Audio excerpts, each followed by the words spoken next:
coloration of their skin. Hybridized multiple times, and we're seeing a lot of different types of features. So there's a basic... I can't get into them now, but we're seeing many types of features. As this is only a YouTube short, I simply don't have time to go into great detail. Wait, my son got kidnapped by them when he was 9 years old. He was missing for a day. He told us that they have created us humans and need to create more humans in other planets and need his blood. I believe my son. Let's click on this guy's profile. Bullying his son. My son played with them when they abducted him, and he confirmed that they acted like little children. And they said, Clifford, what are you doing here, Clifford? Aliens think everyone's name is Clifford. Oh, what up, Clifford? Welcome back, Clifford. I think every human they see is the same human that they just saw. Good, you look very different today, Clifford. What a strange planet only inhabited by one man named Clifford. Who changes shape every day. Don't shoot me again, Clifford. Your bullets have no effect on my robot body. But they have extreme effects on my feelings, Clifford. It's the intention that hurts. As my son has mentioned, when he was inside the ship... As my son has mentioned countless times, you guys... My son, who's an expert, 9 years old, got abducted. It's a computer-based reality which they created long ago, and many souls were kidnapped and then put inside these machine bodies, so they used what is known as spiritual necessity. Do you think this guy's ever done drugs? No. He's too busy. He's trying to get his son back from the aliens. I believe him because they were in my house around 1997. Unfortunately, I panicked so badly they didn't speak. I regret it now. I might have gotten answers, but I couldn't believe what was happening, and I had 3 little girls asleep in the house. Two of mine and one of my best friend. Huh? Wait, I had 3 little girls in the house, 2 of mine and one of my best friend? I think his best friend was a little girl. Yeah, yeah. My daughters were hanging out with my little girl best friend. They have so much in common because they're the same age. And when the aliens came in, I panicked. Because I didn't want them to wake up, my best friend. So yeah, I guess aliens, the little gray guys, must be very shy. Because if you panic a little bit, they're like, oh, sorry, Clifford. We'll come back later, Clifford. We have to go now. We are gray. So now it's just these two talking to each other. Yeah, what, did they visit you again? They told my son that they will come again, but they didn't come anymore. He saw a tall man with blonde hair. Okay, wait, hold on. So the story is falling apart a little bit. He's like, yeah, he saw all aliens. And it's like, okay, well, there was one blonde guy. One guy with blonde hair. And I guess some of the aliens they kind of looked like they had regular hair on their head. They had regular Vietnamese hair, and they were just short little guys. Speaking Vietnamese, I couldn't understand a word they were saying. It was like some sort of foreign language to me. I shot him. My bullets did have an effect on them. I'm writing this from jail. Your son is wrong. At least mostly. I can confirm there was a tall blonde guy. Wait, also report encountering tall, chalk white, blonde-haired, blue-eyed, barefoot. Barefoot. So he's saying that people who were abducted by the gray aliens often report the presence of a Drew-like entity as well. Yeah, and that is how they refer me, as the Shining One. And they do not blink. But I don't know, I blink. What was it that you said to me when I started recording this video? No blinking, it's disrespectful. No blinking, it's disrespectful. I have to go. I've been found out. I never should have agreed to do a conspiracy video with you. It was only a matter of time. Yeah. Channeling Bashar has definitely changed my life in profound ways. Now, again, not everyone has to believe that Bashar is real. That's good. Yeah, that really works out for him, whether you believe me or not. That's the great thing about being crazy, is that you can believe whatever you want, and even if other people don't believe it. Even if it makes no sense, it doesn't matter to you. So he delivers information, which he sometimes calls an instruction manual or the formula. And when people follow it as precisely as possible, with an open mind. That's such a great caveat to say that if they follow it closely with an open mind, then it will work. Because if it doesn't work for someone, he would just say, well, your mind just wasn't open enough. You clearly had some reservations about it. And that's the only reason it didn't work. And Bashar could tell. Yeah, he's very skeptical with people. How to channel Bashar.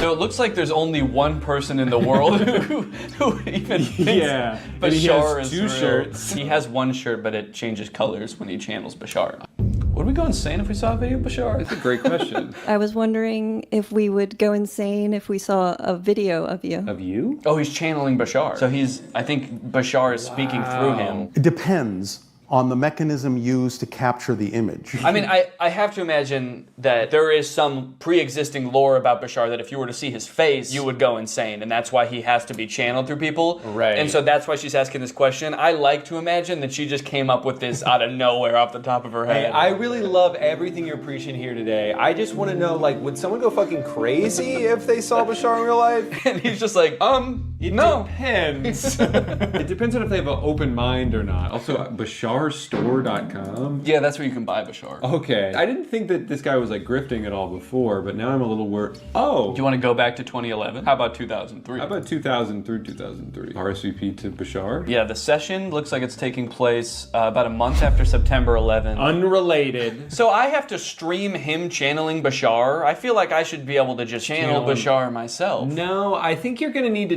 do it through a Bashar expert. I definitely feel like he needs... About 500 grand. We could do. Yeah, do you think 500... While your video technology may be capable of capturing certain extraterrestrial beings, it couldn't capture. My eyes roll back in my head. It's just coming from my mouth. While your video technology... Oh my god! Donate $5 million to Bashar. Make it a monthly donation. While your video technology may be capable of capturing certain extraterrestrial beings, it couldn't capture us. You would see nothing but static. So it's not even that you would go insane if you saw it, you just wouldn't be able to see it. I think his answer changed as he answered. He was like, well, maybe. As It Bashar depends if answered. you use film or digital, because film, you wouldn't be able to capture me, and digital, you wouldn't be able to capture me. Yeah, and if you were using like an iPhone, then it would just be static. Mm-hmm. Yeah, it would just be a static image of Bashar where he flipping you off. Nice try, asshole. I'm going insane. Another type of recording? Maybe. Maybe not. Depends. Depends on what? Oh man, how much money do you think these people paid to go ask this guy questions? As much money as Bashar wanted, man. All right, well, we can move on to a different conspiracy at this point. What do you think? Wait, I got to channel Bashar. He's just flipping me off. Oh, he says I can watch it. Okay. But don't look at him or you'll go insane. Okay. One sec. I'm getting a call from Bashar. No, don't. No, he's FaceTiming you. Don't answer. Drew, have you ever heard of dowsing? Oh, is that what Mormons do instead of sex? That's soaking. No, what's what's dowsing? Dowsing involves 2 rods, which Mormons are not allowed to do. Not even after marriage. No rods. No 2 rods. rods. One rod, one hole, never 2 rods, never 2 holes. I'm not exactly sure how it works, but you hold these 2 rods like she's doing here, and it's gonna She like asks questions Yeah. and it answers for her? Yeah. Do you have those rods? Yeah. Hold that and hold, close your eyes and hold this. Okay, let's watch this just so you can see. Okay, we'll watch it to see. Government planning to use Project Bluebeam to fake an alien or spiritual event.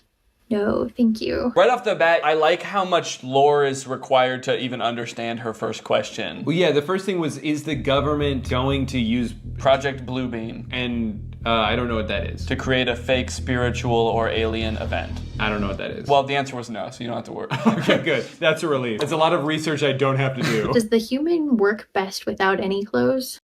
No answer. What does she mean work best? Like it's a product she just bought from the store. Is this human gonna work if I put clothes on it? How do I get this human to do what I want it to do? Do I take its clothes off first? My human don't work because it's wearing clothes? Yeah, yeah.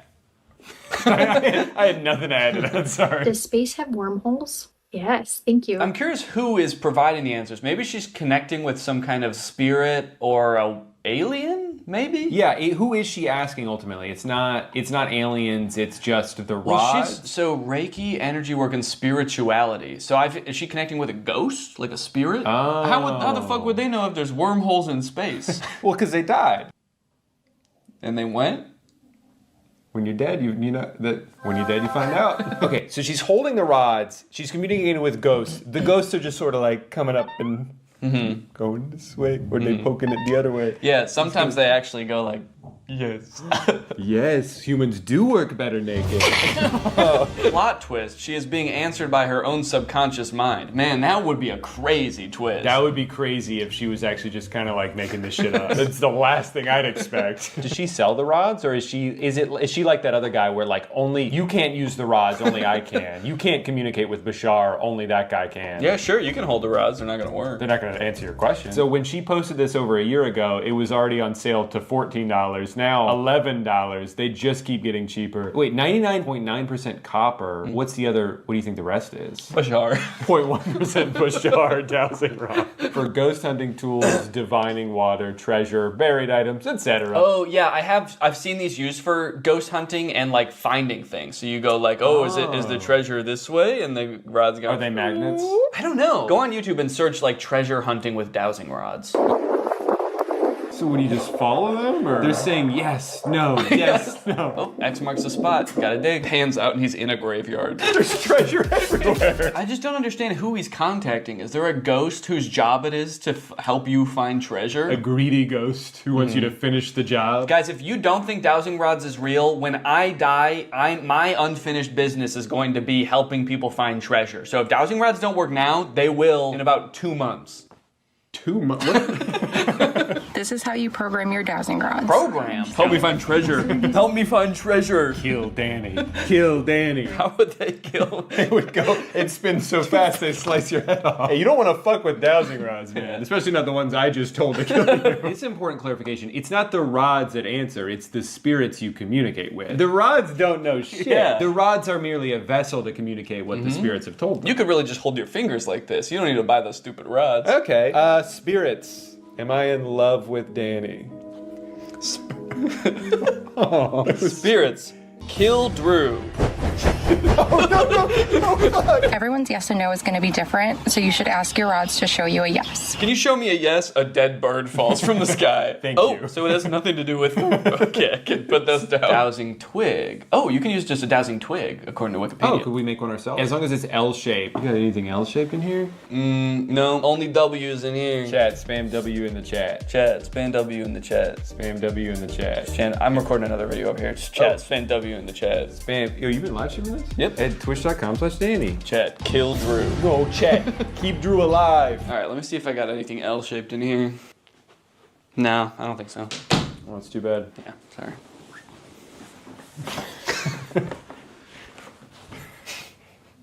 Are you still Danny, or I hear some screams from the It crowd? is me, Bashar. Wait, I have to film you.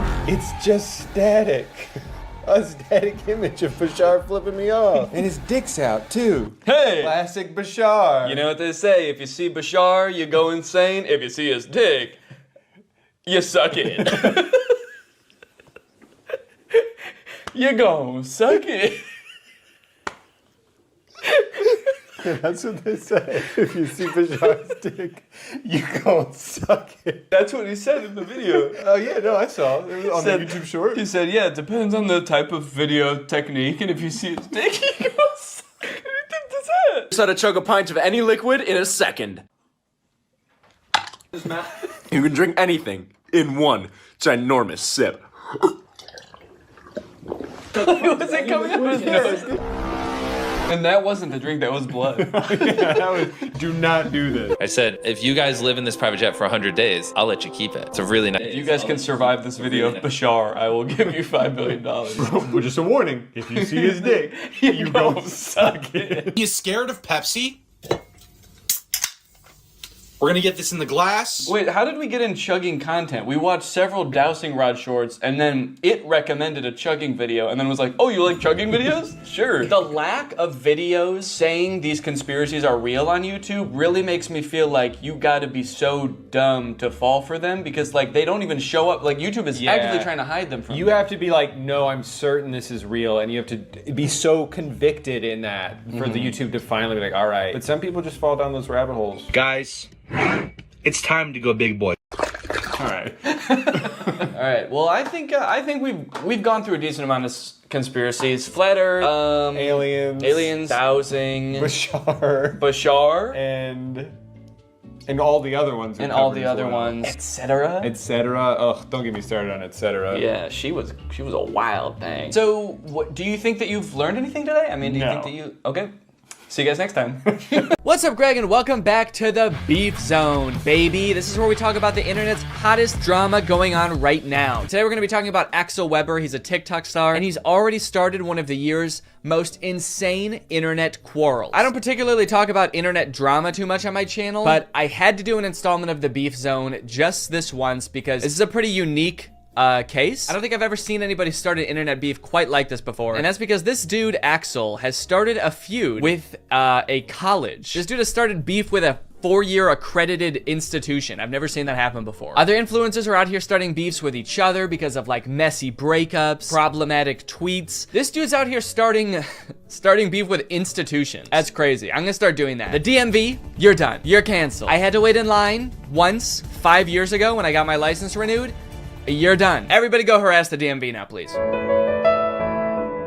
No, don't actually do that. This dude, Axel Weber, he's a very popular TikToker. He's got 3.9 million followers. He is, okay, what was that? It looked like he was calling me. Okay, it's to share to WhatsApp, I see. I click on it, he's like, hey dude, are you making a video about me right now? No, how did you know that? So yeah, he was already really popular on TikTok. He had like 1 million followers a couple months ago, and now he's skyrocketed to almost 3.9 million followers, mostly because of this series of videos he did auditioning for Juilliard's acting school, and he did not get in. And his fans were like so upset by this that they started a war with Juilliard, which like thrust Axel into the spotlight because all of these major news outlets were like covering this dude. And so now he has like almost 4 million followers literally because he didn't get into Juilliard. Kind of crazy considering I also didn't get into Juilliard and I don't have 4 million followers on TikTok. So what happened with that? I didn't even get an audition with Juilliard. They didn't even offer me one. How fucked up is that? Where are my fans? Greg, what's going on? It's just kind of crazy that you can get famous for not doing something impressive, you know? Like if he had gotten into Juilliard, that would be really cool. That'd be worth, you know, making a big stink about, I feel like, because like nobody gets into Juilliard. Dude, did you hear about that guy who's going viral because he's gonna try to climb Mount Everest blindfolded with his hands tied behind his back? Oh no way, dude, that sounds insane. Did he actually do it? No, no, actually he did not. He's dead. He died. Not even on the mountain either. He choked on a granola bar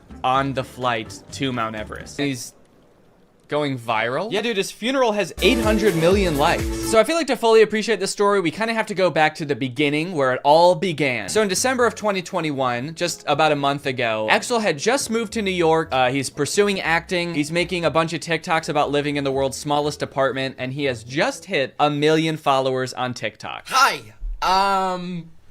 we just hit 1 million on TikTok. Come on. I can see why he had followers to begin with. He's like a charismatic guy. I'm sure people think he's handsome. He's got personality. He does his little dancey dance. Look at him go. But little did Axel know at the time that one Juilliard audition would change his life forever. And not because he did a good job, but because he did so bad that it changed his life forever. Dear Axel, on behalf of the Juilliard division, thank you for your interest in our program and for sharing your talent with the faculty during the initial audition. As you are already aware, due to our callback process, you are no longer under consideration for admission for fall 2022. It sounds like he already knew he wasn't getting in. It's kind of fucked up that they even sent him the letter. You already know this because we didn't give you a callback after your audition, but just so you know, you're still not accepted to Juilliard. You still did a really bad job. There's no chance of you getting in here. How many times do they have to tell him he didn't get into Juilliard? Damn. They just send him a letter every year. Dear Axel, as you may have guessed, as you are 2 years into going to a completely different school for a completely different degree, you did not get into Juilliard. Your audition was very bad, Axel. You ruined your chances of an acting career, Axel. Over the past 2 years, we have been telling every casting director and pretty much everyone who works in the industry how bad your audition was. We've had a lot of time to destroy your career, Axel, and we've done it. So it's a pretty sad video of him not getting into his dream school. I definitely feel for him, and a lot of other people did too. So basically what happened after that is a bunch of people started rallying to support him. You had like all of his own fans commenting, being like, fuck Juilliard, dude, you don't need Juilliard. Even some celebrities weighed in. Hello, Axel. Hi, Charlie. I replied to your video, but I figured I'd do a video message as well. Appreciate it. Not only did I not get into Juilliard, but I didn't get into 5 of these prestigious schools that I wanted to get into that I thought could better my career. Don't believe it. And while I do think school is great, and I did end up going to Berkeley, Okay. a prestigious conservatory for the arts Congrats. is not going to be the thing that defines your career as an actor. Ooh. Honestly, I mean, it's a sweet sentiment, and I agree with the message. You know, not every famous actor went to a super prestigious school like Juilliard to learn how to act. You know, some just had rich parents, and so that's how they got into it. Lucky for him, I feel like he seems to like Charlie Puth. I feel like this video would not be nearly as impactful if it was like some guy that Axel does not care about. There's a video of Vanilla Ice being like, take it from me, Vanilla Ice. I didn't get into Juilliard either, but that didn't stop me from becoming the 20th most famous person for 1 month in 1995 and then slowly slipping into obscurity for the rest of my life. Axel's like, oh, thanks, dude. Does anyone else want to chime in? Did anyone else not get into Juilliard? Someone with like a lifelong body of work? Someone with a really impressive career? It wasn't just like celebrities reaching out to Axel either. There were like different organizations being like, hey, you don't need Juilliard, dude. Come work with us and we'll get you to where you want to be in your career. I didn't get into Juilliard, we know that. And I did get another letter to prove it. This is the 17th one they've sent me now. But I did get a modeling contract with one of the largest agencies in the world. So I am a little confused about how this happened or why Axel seems to be so like excited about it. It does seem to be like totally unrelated to what he said his dream was. I thought he wanted to be an actor and go to a prestigious acting school. Like, does he even want to be a model? I don't know if he's ever mentioned it before. I watched a few of his TikToks from like before that, and it seemed like he really wanted to be an actor. It's like a totally different industry. All right, guys, you know that my dream of becoming a professional actor didn't work out, but I am still gonna be working in the industry, it turns out. I got a job at a movie theater. I think I may be able to work my way up from there. I think you'll be seeing me on the big screen real soon. It's just weird to see him going from not getting into a school that he wasn't qualified for to getting a job that it seems like he is even less qualified for, because I assume he at least had some sort of like acting prowess or like did some sort of acting before he started applying to acting schools. But modeling, it's like he didn't even want to do that before. Not only did he get a modeling job out of getting rejected from Juilliard, he also got a New York Times article. We just made the New York Times. When Axel Weber was rejected from Juilliard, the internet stepped in. The article is basically covering how all of Axel's fans flooded the Juilliard Instagram account to like lambast them in the comments. Which, to be fair, Axel does say like, don't do that. More than anything, we cannot bash Juilliard though. They're just doing their job. I don't want to lead you into thinking that Axel like actively encouraged this and like caused this to happen. Like he was like, fuck Juilliard. Everybody rip them to shreds in the comments. But his videos did unintentionally have that consequence. And it's pretty crazy to read some of the comments that people have left on Juilliard's Instagram account. Let's take a look at some of them. Their most recent posts have like 0 comments, 1 comment, 6 comments. Let's go to around the time this Axel Weber drama was going on. 1,000 comments, 2,000 comments, 18,000 comments. 18,000? Dude, what were people saying? Let my boy Axel in. He deserves better. Let Axel in. Get my boy in. My dog died on campus and they tied me up and made me eat it. Doesn't have anything to do with Axel. Dude is just straight up slandering this university because his boy didn't get in. Don't worry, Axel. You should be glad you didn't get in there. All right? They made me eat my pet. You're gonna regret it when that man wins an Oscar. I honestly don't even think that they would regret it if he like ended up having a successful acting career. They really only care about the people they did admit having successful acting careers. In general, I've seen a lot of comments that have the same tone of like, I bet Juilliard wishes they never rejected my man. And it's like, yeah. Probably, but I don't think it's for the reason you think. I don't think it's like the dean's office that are like, oh, we should have never said no. He's so talented. Look at him on TikTok doing his little dancey dance. He's wearing a sweater. He's modeling. Oh, what we could have had. No, it's not them, dude. It's the poor like 20-year-old marketing intern that runs the Juilliard school Instagram account. It's the person who keeps getting notifications on their phone saying like, let Axel in. New Instagram comment. Let Axel in. They're the one that's probably like, Jesus Christ, couldn't they just fucking accept this kid? I really like this comment. Let him in, you dogs. L school. Juilliard does not care, all right? They do not care that they have 18,000 comments on one post. The headmaster of Juilliard, what is it? What is like the person who is in charge called? Is it the dean? The headmaster? The principal? I went to college. I don't know why the president. We had a president of our school. I don't think the president is reading these comments being like, L school? Oh, classes are canceled today. Go home. Everyone go home. It's also like, whoa, dude, don't start insulting the kid's dream school. You're not really rooting for him if you're like, oh, you wanted to go to that L school, Axel? That decrepit excuse for a school run by dogs? I definitely feel bad for whatever school he applies to next if he ever tries to apply for college again. When they get that application, they're just gonna like start sweating immediately. All right, who's next on the list of applicants? All right. No pressure, but if we don't let this kid in, we're gonna get doxxed and swatted. Right now, you're probably wondering, like, what were Axel's chances of getting into Juilliard? Like, was he a shoo-in and like a really good actor and had like an insane experience? What is this guy's qualifications? First off, let's look up how hard is it to get into Juilliard. Spelled Juilliard wrong, so I am definitely not going to get in. Admission to Juilliard is highly competitive with an overall acceptance rate between 5 and 8%. So it's an extremely difficult school to get into. Obviously, it's like insanely prestigious. But you know, maybe he killed his audition. Maybe he's a great actor. So let's see. He has a TikTok talking about how his audition went. So let's hear in his own words how he describes it. Here's how you absolutely botch a Juilliard audition. Remember I said the only thing I can't do is an accent?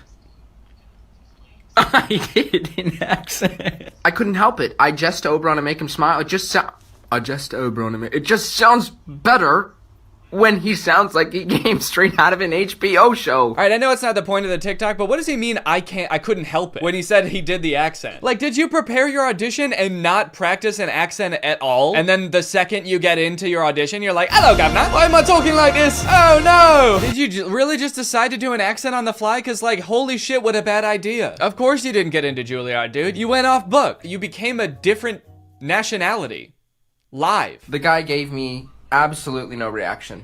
He just stared right into my soul. I feel like that's kind of how auditions go, though. If you do a really great job, they're not supposed to be like, like right off the bat. I think they're supposed to play it cool because they can't like make you think you got the part just in case, you know, someone even better comes in and then they have to give it to that person. And what reaction was he expecting? Guys, I don't think my audition went very well. The admissions director didn't even come. He just said, thanks, that'll be all. You know what he should have done if he wanted to impress them? He should have came into the audition speaking in a British accent, and then when he was actually reading his monologue, switched to his regular American accent. They would have been blown away. I have an audition for Juilliard, January 9th.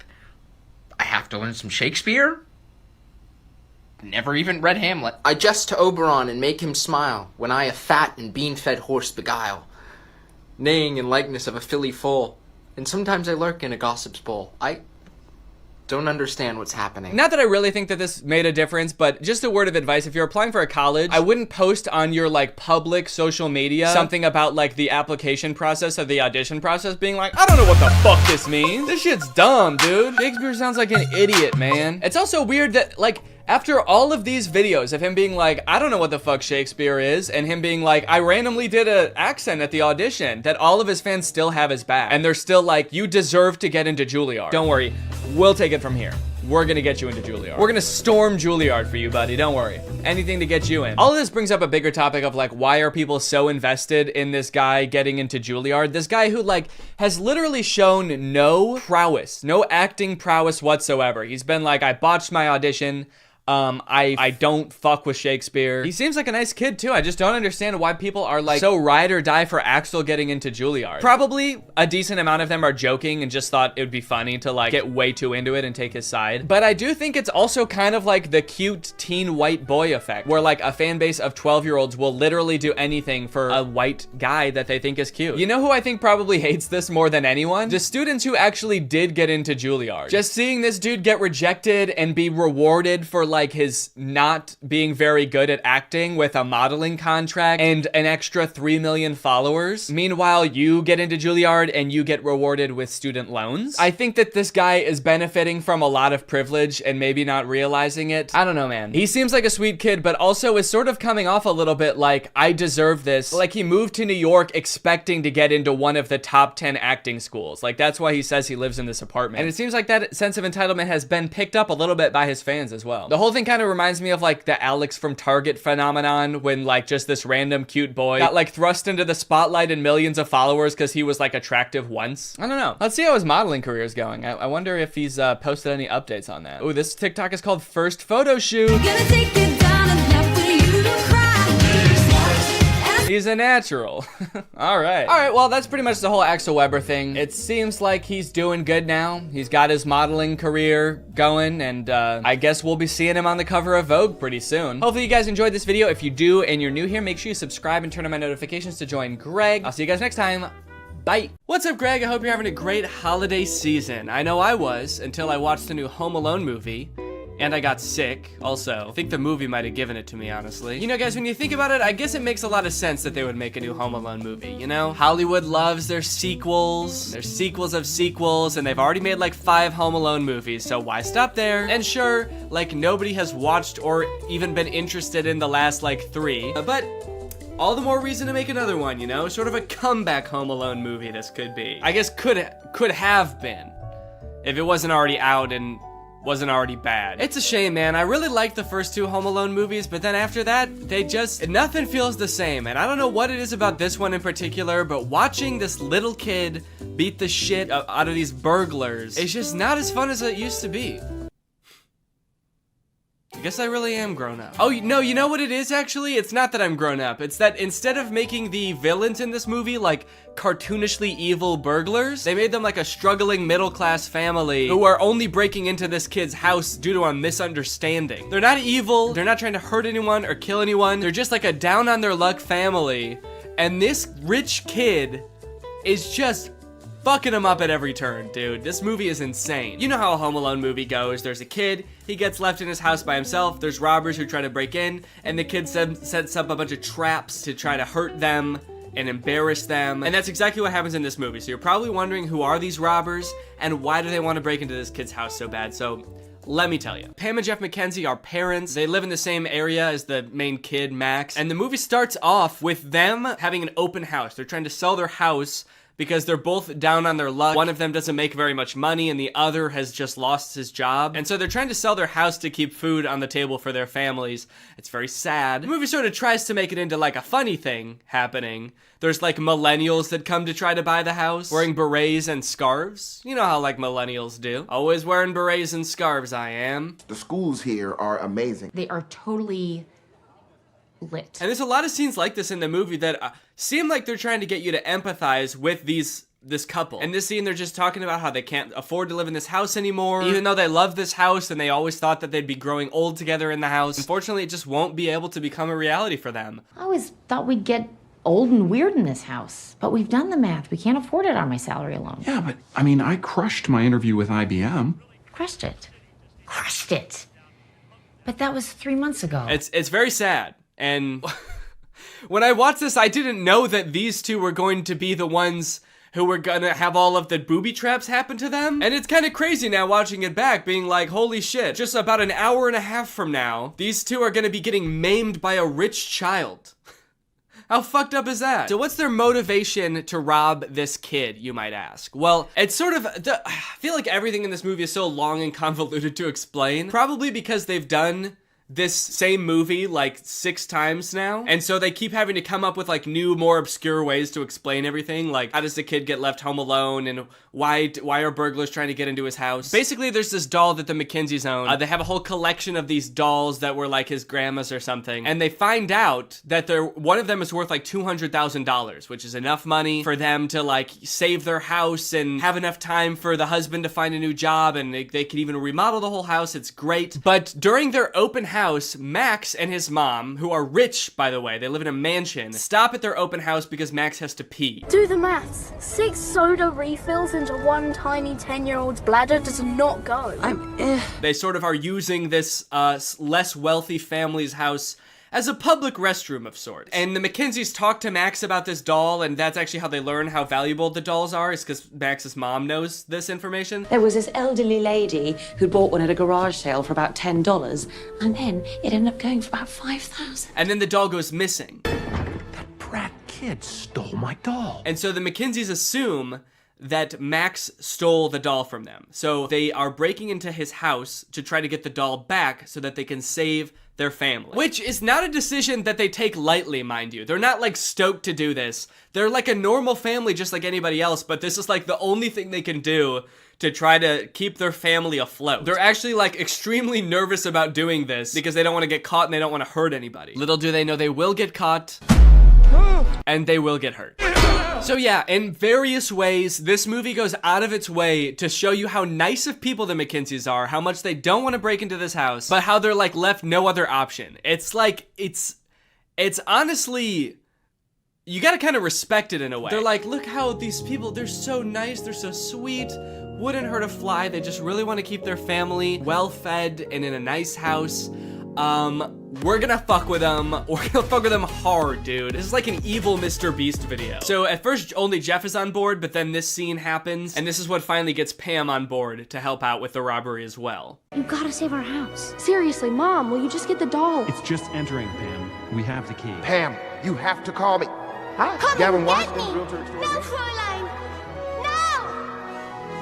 No! I will, you ugly little boy. Weirdly inspirational music as this woman is having a full meltdown. She's like hallucinating. This is the moment she's realizing she has to do something that is like deeply against her morals just to put food on the table for her family. And the music is just kind of this like inspirational Christmas song. Does not seem like the right tone, but okay. So now you may be wondering, since I brought it up, how does Max So now you may be wondering how Max gets left home alone. They've done this movie a million times. How can they possibly come up with new ways for a child to be left home alone from a family vacation? Well, the short answer is they basically just, everything is so confusing that they just leave him home. It's confusing for them and it's confusing for us as the audience. They're going on vacation to Japan with a bunch of extended families. So they've got a bunch of families staying at their house.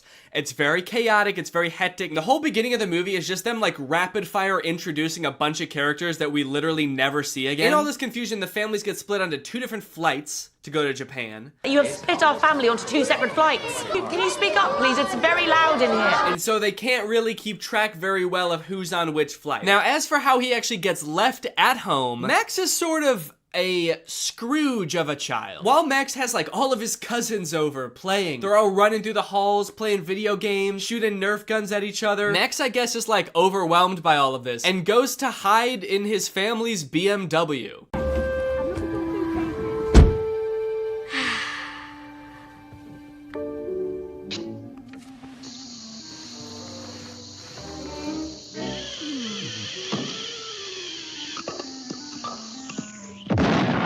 There's like a random car commercial at the beginning of the movie. He leaves the ruckus of his house on the holidays to go sit in the garage in his family's BMW and watch cartoons. Mom? Dad? Seems like a weird way to advertise BMWs, honestly. I'm not sure about that product placement. BMW. For rich recluses who hate their families. Get left home alone while your family goes to Japan because you were watching Looney Tunes in your car. BMW. This kid is a weird one, man. He's like 80 years old or something. He lives in a huge ass house. He's got a bunch of cousins. He's got a million toys, probably. Seems pretty fun to me. But instead he's like, get all this fun out of my house! I hate Christmas. I'm gonna go hide in my luxury car and pass out for 12 hours. There are a lot of choices in this movie that make very little sense, and I'm still trying to figure out why they would do these things. This movie looks like weirdly cheap while also having a ton of big celebrities in it. People even I was surprised to see, even after watching a trailer, like Kenan Thompson, Pete Holmes, Ellie Kemper. They have like a ton of big names in this movie, and some of them with like really weirdly small, insignificant parts. Chris Parnell, for example, plays Uncle Stu in this movie, who we see once at the beginning, and then for the rest of the movie, he's shitting. Did Carol leave? Travel safe. What's going on? He's shitting even before we see him too. I told her to use the restroom in the coffee shop, darling. After Uncle Stu had been in there? Really? Did you see how many deviled eggs he had for lunch? And then for the rest of the movie, we only hear him through the door of the bathroom. Did somebody call the house? No, because we don't have a landline, Stu. Because he gets to Tokyo and then I guess had more bad food and is still shitting. Actually, that might be one of the funniest parts of the movie, honestly. The fact that this uncle is just pooping his brains out the entire time. That is pretty funny.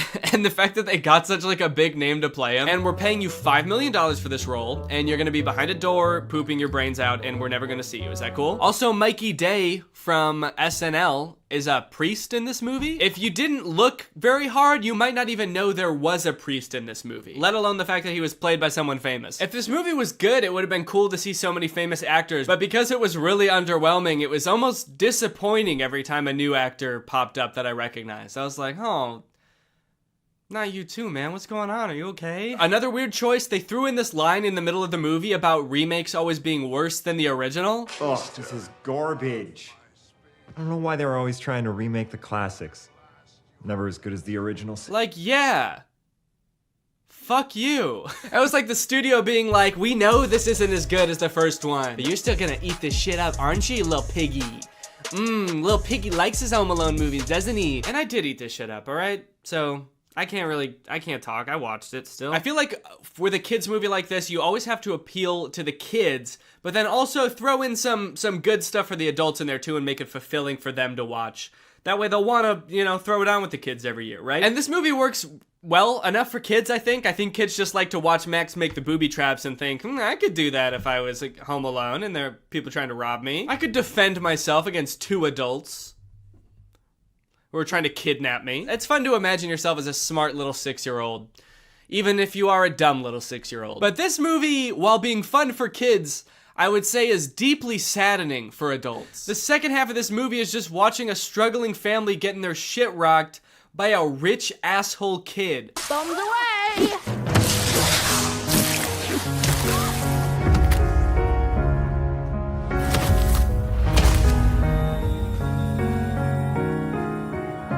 We just had He's just not a cool, fun kid. He's a rich asshole who tries to steal from church at one point. I'm definitely a child in need. Need of this. Can I help you? Even if Max was a likable child, we probably wouldn't even know because we like spend hardly any time getting to know him. And the time that we do spend getting to know him, he's not very likable. When he first gets left home alone, you know, in the movies, that's like their chance to do everything they've ever wanted to do in the house. But like all Max wanted to do, I guess, was like play video games and Hot Wheels and then like watch porn. Well played, Mom and Dad. Was he trying to look at porn? We will never know. But I have to assume that that's what they wanted us to think, right? Actually, after watching this movie, I wouldn't be surprised to find out it was something like super violent. Working Family Gets a Beating compilation. No one can stop my violent urges now. Damn it. Also, during the big heist when the Mackenzies come to rob Max, he doesn't act like a kid who thinks he's going to be kidnapped should act. He acts creepy. What a kid should do, even if he set up booby traps, he should set all those up and then find a place to hide, right? Like get in a box under a box in the basement and just hide there. But not Max, dude. He is sick. Every time the mom gets like thrown across the room or a few teeth knocked out, he's always like right around the corner giggling. He's been waiting for an excuse to do this, for sure. He has been planning this for longer than it seems, I think. Speaking of which, let's talk about the traps. I think the traps in this movie might be pretty on par with the other Home Alone movies, with the exception of a few particularly grotesque ones. One. And also I think the makeup artist for this movie thought they were doing makeup for a horror movie. At one point, Jeff gets shot in the head with a pool ball because Max has sort of like a gun that shoots out pool balls, which I do think would kill someone. But Jeff is just kind of walking around the rest of the scene with like a giant ass bump on his head. It is horrific. Why is he doing this to us, Pam? At one point, Pam, sweet Pam, is lit on fire. Okay. This poor mother is set ablaze. She runs to the hose to try to put out the fire and it sprays her.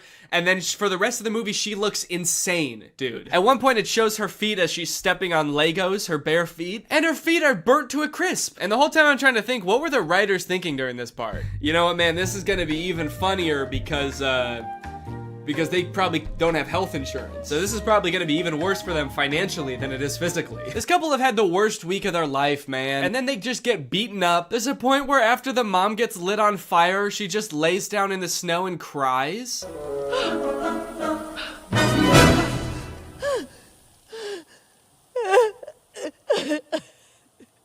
Am I supposed to be laughing right now? This is so sad. The worst booby trap of the whole movie, and probably any Home Alone movie, I feel like has gotta be this one. It is so grotesque. It is honestly scary. This is some horror movie shit right here, okay? Pam thinks that Max has just run up into the attic, so she goes to pull down, like, the ladder that leads to the attic, and instead she's greeted with a Nerf gun that shoots out Nerf darts with push pins sticking out the front.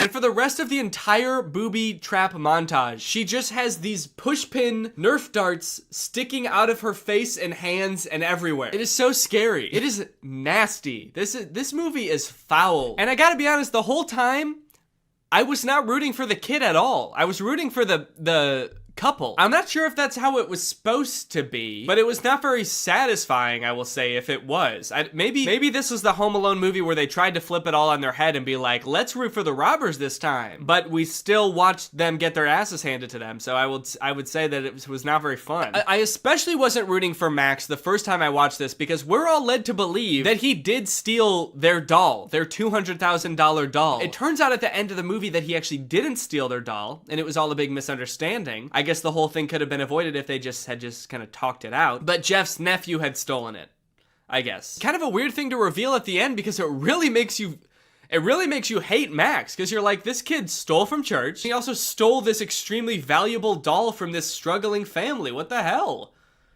I hate this kid. Anyway, that's pretty much the end of the movie. They get the doll back and they sell it, and then they can live in their house happily ever after. And yeah, that's the end of the movie. Now it's time to talk about our sponsor, ExpressVPN. This video has been sponsored by ExpressVPN. Guys, if you're using the internet without ExpressVPN on your computer or your phone, you're missing out. You're not getting the full experience because ExpressVPN unlocks so many possibilities while keeping you safe. Because while ExpressVPN sends all of your data through a secure encrypted tunnel, keeping your data safe from like hackers and your ISP and advertisers, it can also help you unlock a bunch of content that you didn't even know was there. For example, did you know that some Netflix libraries in other countries have nearly twice as many Oscar award-winning titles than in the US? So just saying, if you download ExpressVPN and change your server location to a different country, your Netflix is gonna be crazy. I have ExpressVPN on pretty much every device I own that can have ExpressVPN. I've got it on my laptop, I've got it on my phone, and I've used it to watch many a Netflix title that are not available in the US. Harry Potter, for example. You bet your boys watched it on Netflix. I'd like to see you try to do that. No, really, I would like to see you try to do it. I would like to see you go to expressvpn.com/Danny Gonzalez and try to do that right now. Go ahead. Like I said, ExpressVPN also protects you from your internet service provider snooping on you and basically getting to log all your data. But when you encrypt your data and reroute it through ExpressVPN servers, that makes it so they can't do that. Think about it like this. Would you rather trust ExpressVPN, a company who's explicitly trying to protect you, or would you rather just send it through the pipes? Send it through the pipes of the internet service provider that you had no choice but to sign up with because they were the only one in your neighborhood and so you just had to sign up with them? Who knows what they could be doing? You don't. They're legally allowed to sell your data to other people, so they could be doing anything with that stuff. So if you want to check out ExpressVPN and support my channel, then head on over to expressvpn.com/Danny Gonzalez to find out how you can get 3 months for free. That's expressvpn.com/Danny Gonzalez. The link will be in the description. Go ahead and click that to find out how you can get 3 months for free. Thank you to ExpressVPN for sponsoring this video, and thank you to you guys for checking out ExpressVPN. All right, thank you guys for watching this video. Sorry if it was a little short. I am ill, and I had to take breaks periodically throughout this video to have a coughing fit. So, but I'll be back. Probably won't post another video until the new year, but I'll see you guys in 2022. Thank you guys for another year of your support. I greatly appreciate it. And I want to kiss you, and bye-bye. Hello, Greg. Why are movie studios making bad movies on purpose? I swear to God they are. I'm sure most of us by now have seen clips from the new Pinocchio movie. Father, when can I leave to be on my own? And that had me pretty skeptical, honestly. You're trying to tell me they made it, and they were like, the main selling point of this movie is that it will be good? No chance. And now I've recently seen people talking about this movie, Marmaduke. It's about a cartoon dog, voiced by Pete Davidson. It has 0% on Rotten Tomatoes. I've watched it, and it is in fact the worst movie you'll see this year. And it just really seems like they're trying to make bad movies on purpose. This movie is just heinous. It feels like Netflix just like fed an AI a bunch of scripts of bad movies until it spat out Marmaduke. This movie is not good at all. I think it has 0 redeeming qualities, actually. There's nothing good in this movie. I would even give it a negative score if I could. I like that I said that as if there's something stopping me. I'm my own entity. I'm not limited. I don't have a boss telling me I have to give it a positive score. I'm gonna give it a -6 out of 10. With a narration from Pete Davidson himself, who could not sound less interested in explaining the exposition of this movie. Marmaduke was some fucking dog, dude. I don't care. I'm dating a Kardashian, man. You think I need this? I personally don't have a problem with Pete Davidson. He's a funny guy. He was not up to the task of being the main character in this movie. This is a cartoon dog. You need someone with like a crazy range. Pete Davidson's emotions range from high and and please down to high and indifferent. That's about all the variety you're gonna get out of Pete Davidson. After watching the movie all the way through, I'm not even 100% sure that Pete Davidson even knows he's in this movie. I haven't seen Pete Davidson do any promotion for this movie. I don't think he's done interviews talking about, you know, getting into the role of Marmaduke. I would not be surprised if they just like took audio excerpts of Pete Davidson from like other TV shows and just like found a way to make a movie about a dog around them. Look at the characters in this first scene here and tell me, what is your reaction? Art is subjective. What you like depends entirely on your life experience, your personal taste, you know, where you were born and raised. For example, I was born in the 1990s on Earth, and I hate every single one of these characters. There are 3 body shapes in the universe of Marmaduke. There is eerily slender, bouncing egg. That's right, they don't walk, the round characters. They just kind of bounce from place to place. And then there's Mom. Mom has a serious case of the Pixar mom syndrome. I guess the creators of Marmaduke decided to take a page out of Pixar's book when designing the mom, and then they ignored all the other pages in the book about like how to make a movie. Anyway, through a little bit of narration, we find out that the reason Marmaduke is not allowed at this party is because he's basically a terror to the family. Marmaduke is a nightmare. He chases the cat, he tackles the local butcher for some bones, he beats the shit out of the dad. This dog is terrorizing his family. This is a bad boy. Guy, being like a world famous dog trainer, sees Marmaduke, this poorly behaved monster, and decides, hey, this would be kind of an interesting challenge for me to transform Marmaduke into like a good boy. At first I thought this guy was gonna be the villain of the movie because he's like rich and British, and I think that it's the law in cartoons that the bad guy has to be rich and British, but this guy is actually, he's not that bad. He's a little greedy, but he's not the bad guy. So Guy goes over to Marmaduke's house and talks to the owners and is like, hey, if you let me train your dog and enter him into like dog competitions, we could win $1 million, and I'll share the $1 million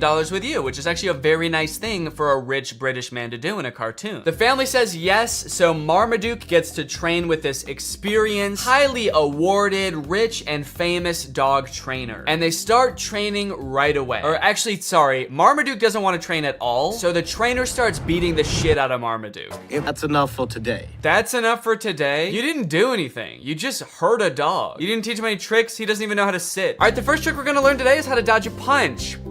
Okay, it looks like you didn't get it today, but we'll try again tomorrow, okay, buddy? Anyway, I guess after showing Marmaduke how violent he is and all of his like cool martial arts skills, Marmaduke is like, wait, actually maybe I do want to get trained by this guy. And they make it seem like it's because like Marmaduke is so impressed. I personally think it's because Marmaduke is so scared. He does agree to finally be trained. So cue Marmaduke getting trained montage. Or sorry, Marmaduke getting tortured montage.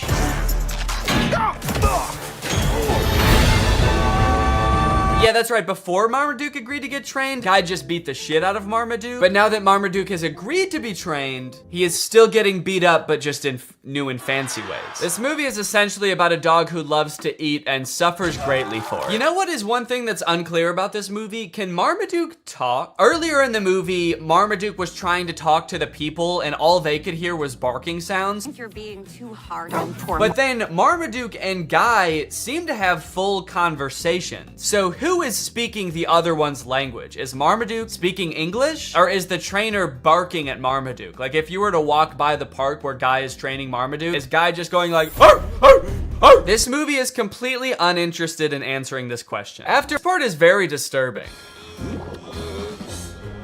Oh, Marmaduke, you idiot! How are you gonna perform, dude? How are you gonna compete? You can't even walk. This is where the movie gets gross. The sound effects of his like gurgling belly make me want to throw up.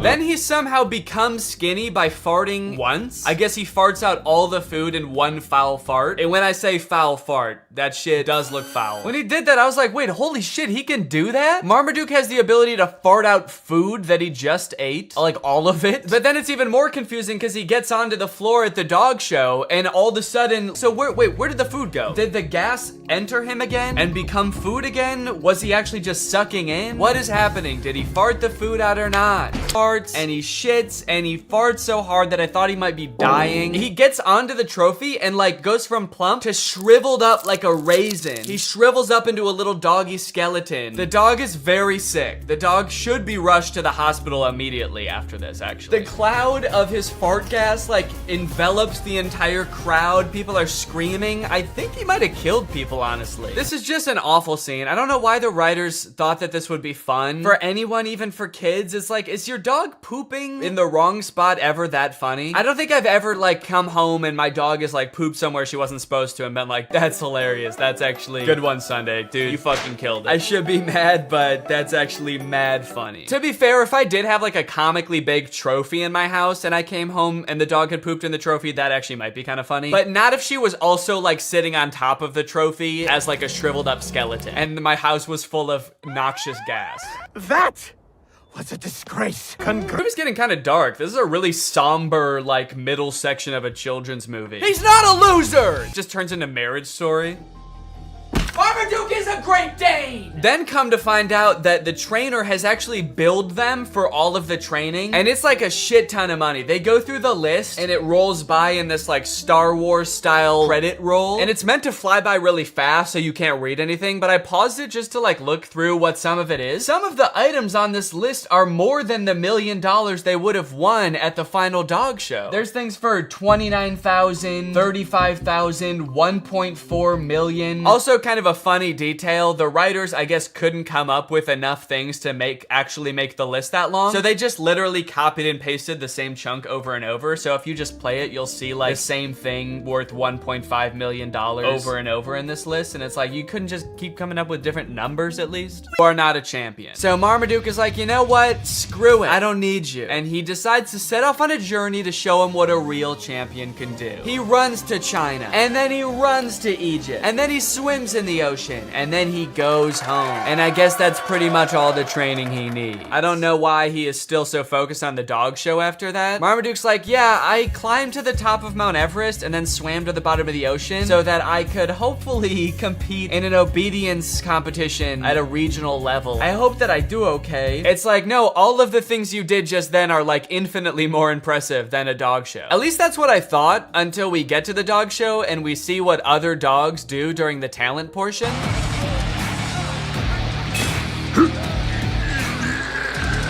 Zeus actually hypnotizes the crowd. That's actually pretty impressive. Yet another use of magic. I like that they're really doubling down on that in the third act of this movie. Also, I'm getting a lot of parallels from the Disney Channel original movie Zapped in this movie. Although I don't think anyone beat the shit out of a dog in that movie. Also, hang on a second. If hypnosis exists in this universe and it is like a thing that can be done effectively, why the hell did the trainer need to beat the fuck out of Marmaduke? If in this world it's possible to mentally make a dog do whatever you want, what sick thrill did Guy get out of assaulting Marmaduke? It's almost like that wasn't even training and he just, like, what if he did hypnotize him and then he was like, and now the rest of this is just for me. Anyway, it's time for Marmaduke's portion of the talent show. Now, everything else up until this point is so insane that, like, anything Marmaduke could do, even if he did something really cool, would be kind of underwhelming. But, like, even with that in mind, Marmaduke just does the dumbest shit. His boy owner gets on his back and they just, like, run around the stadium. I'm sorry, Marmaduke, but that was not impressive at all. We literally all just saw magic happen. We saw a bulldog lift up a building. I know I keep mentioning that, but that was insane. We all just saw an entire crowd get hypnotized by a creepy blonde dog, and Marmaduke's like, yeah, but can you do this?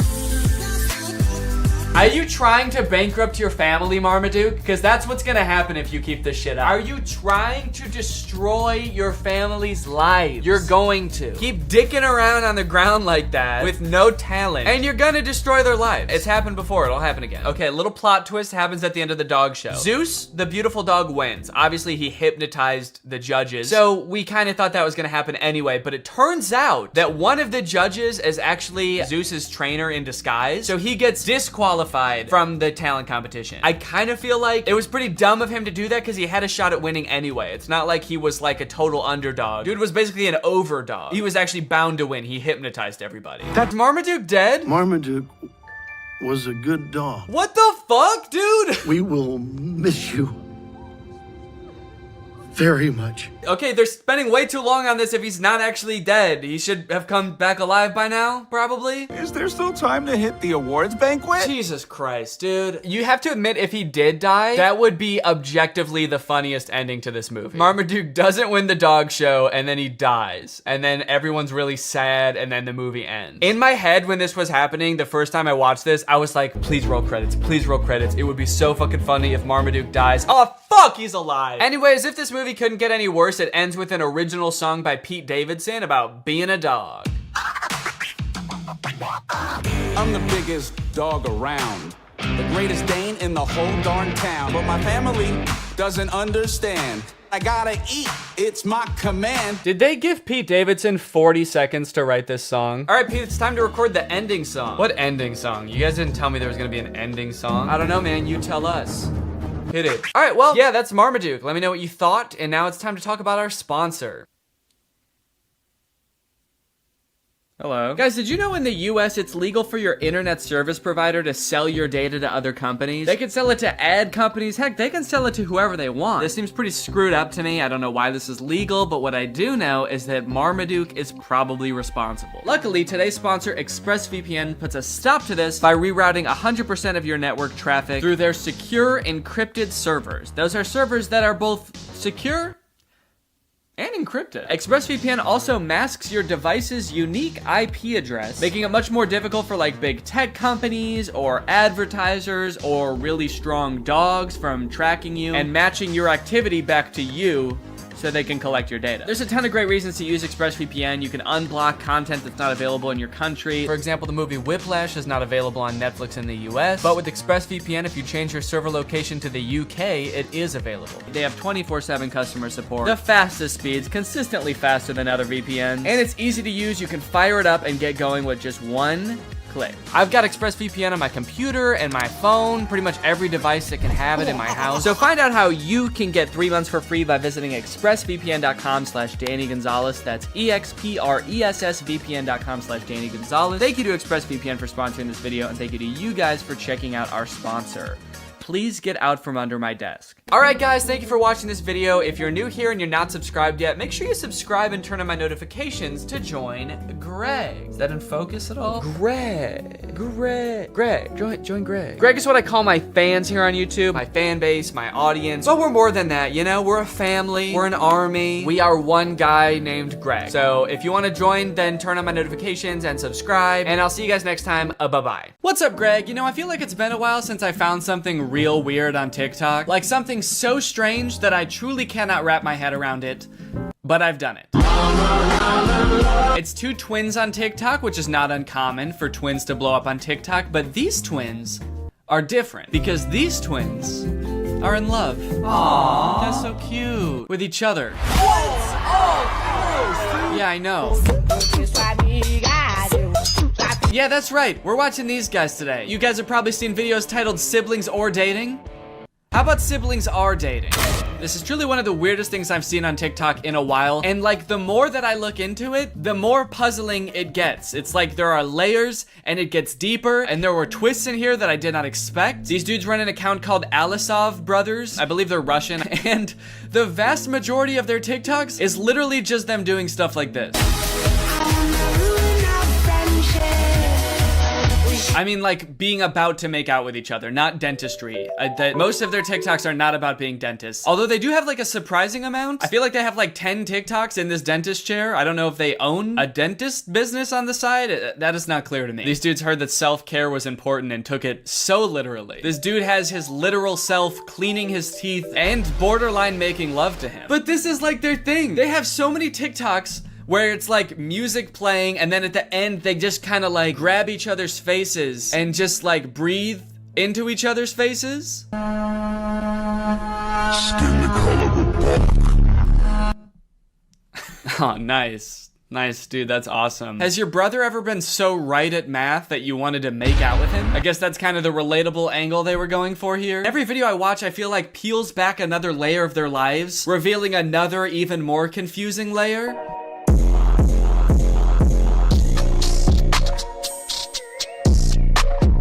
Totally indifferent to getting married, to literally the biggest day of your life, just so so nonchalant. He became very nonchalant on his wedding day. And then at the end, they hug. Seems like this is like the one time in most people's lives, it's like the most acceptable to kiss in public would be on your wedding day. Or like suck each other's souls out or whatever they do in all their other videos. The old Machine Gun Kelly. But why are they so indifferent to their wedding? I know it's a fake wedding, but like, come on, dude. Act a little bit enthusiastic. You're getting married to your brother. Actually, maybe it is kind of baller.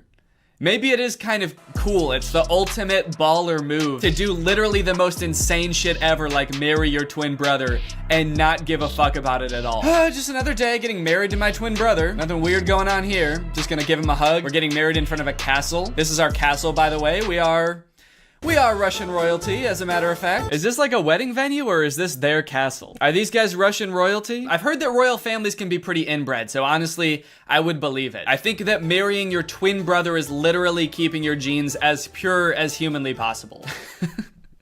If they could have a baby, it would just be them again. Uh-oh. What? People. Oh no, people. Oh no, people are gonna see us almost kiss. No! Okay, thank you. I appreciate the modesty. I'm right here. Thank you for once looking at the camera and realizing what you're doing is insanely weird. Thank you. Yeah, I don't know. This TikTok to me seems a little bit hard to swallow. I'm gonna call BS on the entire premise of this TikTok. As if these dudes are bashful or modest in the slightest. These dudes have a TikTok account with 2 million followers that is centered around these two brothers who want to have sex with each other all the time. I don't think that if they were gonna kiss and they saw someone watching, they would stop. They'd probably be like, oh yeah, come here. Oh shit, someone's watching us. Hell yeah, dude, let's traumatize this guy. Okay, so clearly whatever's going on here is just like for shock value to get views on TikTok. I'm gonna give them the benefit of the doubt and assume that whatever this is, it's not like a real romantic relationship. It's just these two brothers who thought, hey, if we do this like weird shit, we can probably get really famous on TikTok. And I guess they have like 2 million followers, but like this video has 70,000 likes, which on TikTok is not that much. And some of their videos have like 7 or 8,000 likes, which I don't know about you, but to me, makes this a lot weirder. Like people will do weird shit for fame and millions of dollars all the time. You can't stop people from doing that. But for like 5,000 likes, you're gonna make the whole world think that you're in love with your brother for 5,000 likes? Is it worth it? It'd be funny if this is them just realizing that people can see all these TikToks. They're like, oh fuck, we've been posting these to a public audience? Oh, that is not good. I thought these were just for us. Cause yeah, man, I don't know. I just have a hard time believing that this would ever be the reason that you were outcast from society and had to run away together. These twins just robbed a bank and ostensibly murdered somebody, and somehow it's the most normal thing they've done so far. Imagine seeing this in real life and having to be the person that reported this crime. All right, was there anything weird about the guys who did this? Yeah, there was a lot. Oh no, is this another set of twins? No! What are they gonna do? Oh man. Oh no. Those poor girls. They're probably acting in this TikTok, but I think the idea of them being so genuinely mortified about what's going on in front of them, is actually very realistic. I wonder who these girls are. How did they get them in on this? It's actually kind of weird because they're not tagged in the video. So I'm kind of worried that they're just like regular twins, like civilian twins, not influencers at all. How did they get roped into this? Hey, we noticed you guys are twins. So are we. We have like 2 million followers on TikTok. Do you guys want to be in a video with us? Oh yeah, that's awesome. That sounds fun. What kind of videos do you guys make? Oh, just pretty standard TikTok stuff. We do like dancing, pranks, silly comedy skits, challenges, making out with each other. We want to make out with each other so bad, but we never get to. We're two horny twins that just want to kiss, but we can't. Two poor twins go back to their job the next day and their coworker's like, hey, are you guys okay? You're both acting really weird today. Did something happen? I guess it just goes to show that you never really know what someone's going through. It could be this. Do you think that the guy twins are kind of like looking at the girl twins wondering like, what are they doing? Why aren't they making out? Do these girls not know that this is what twins do when your other twin is tied up and he's got no choice? You put his arms around you and you breathe him.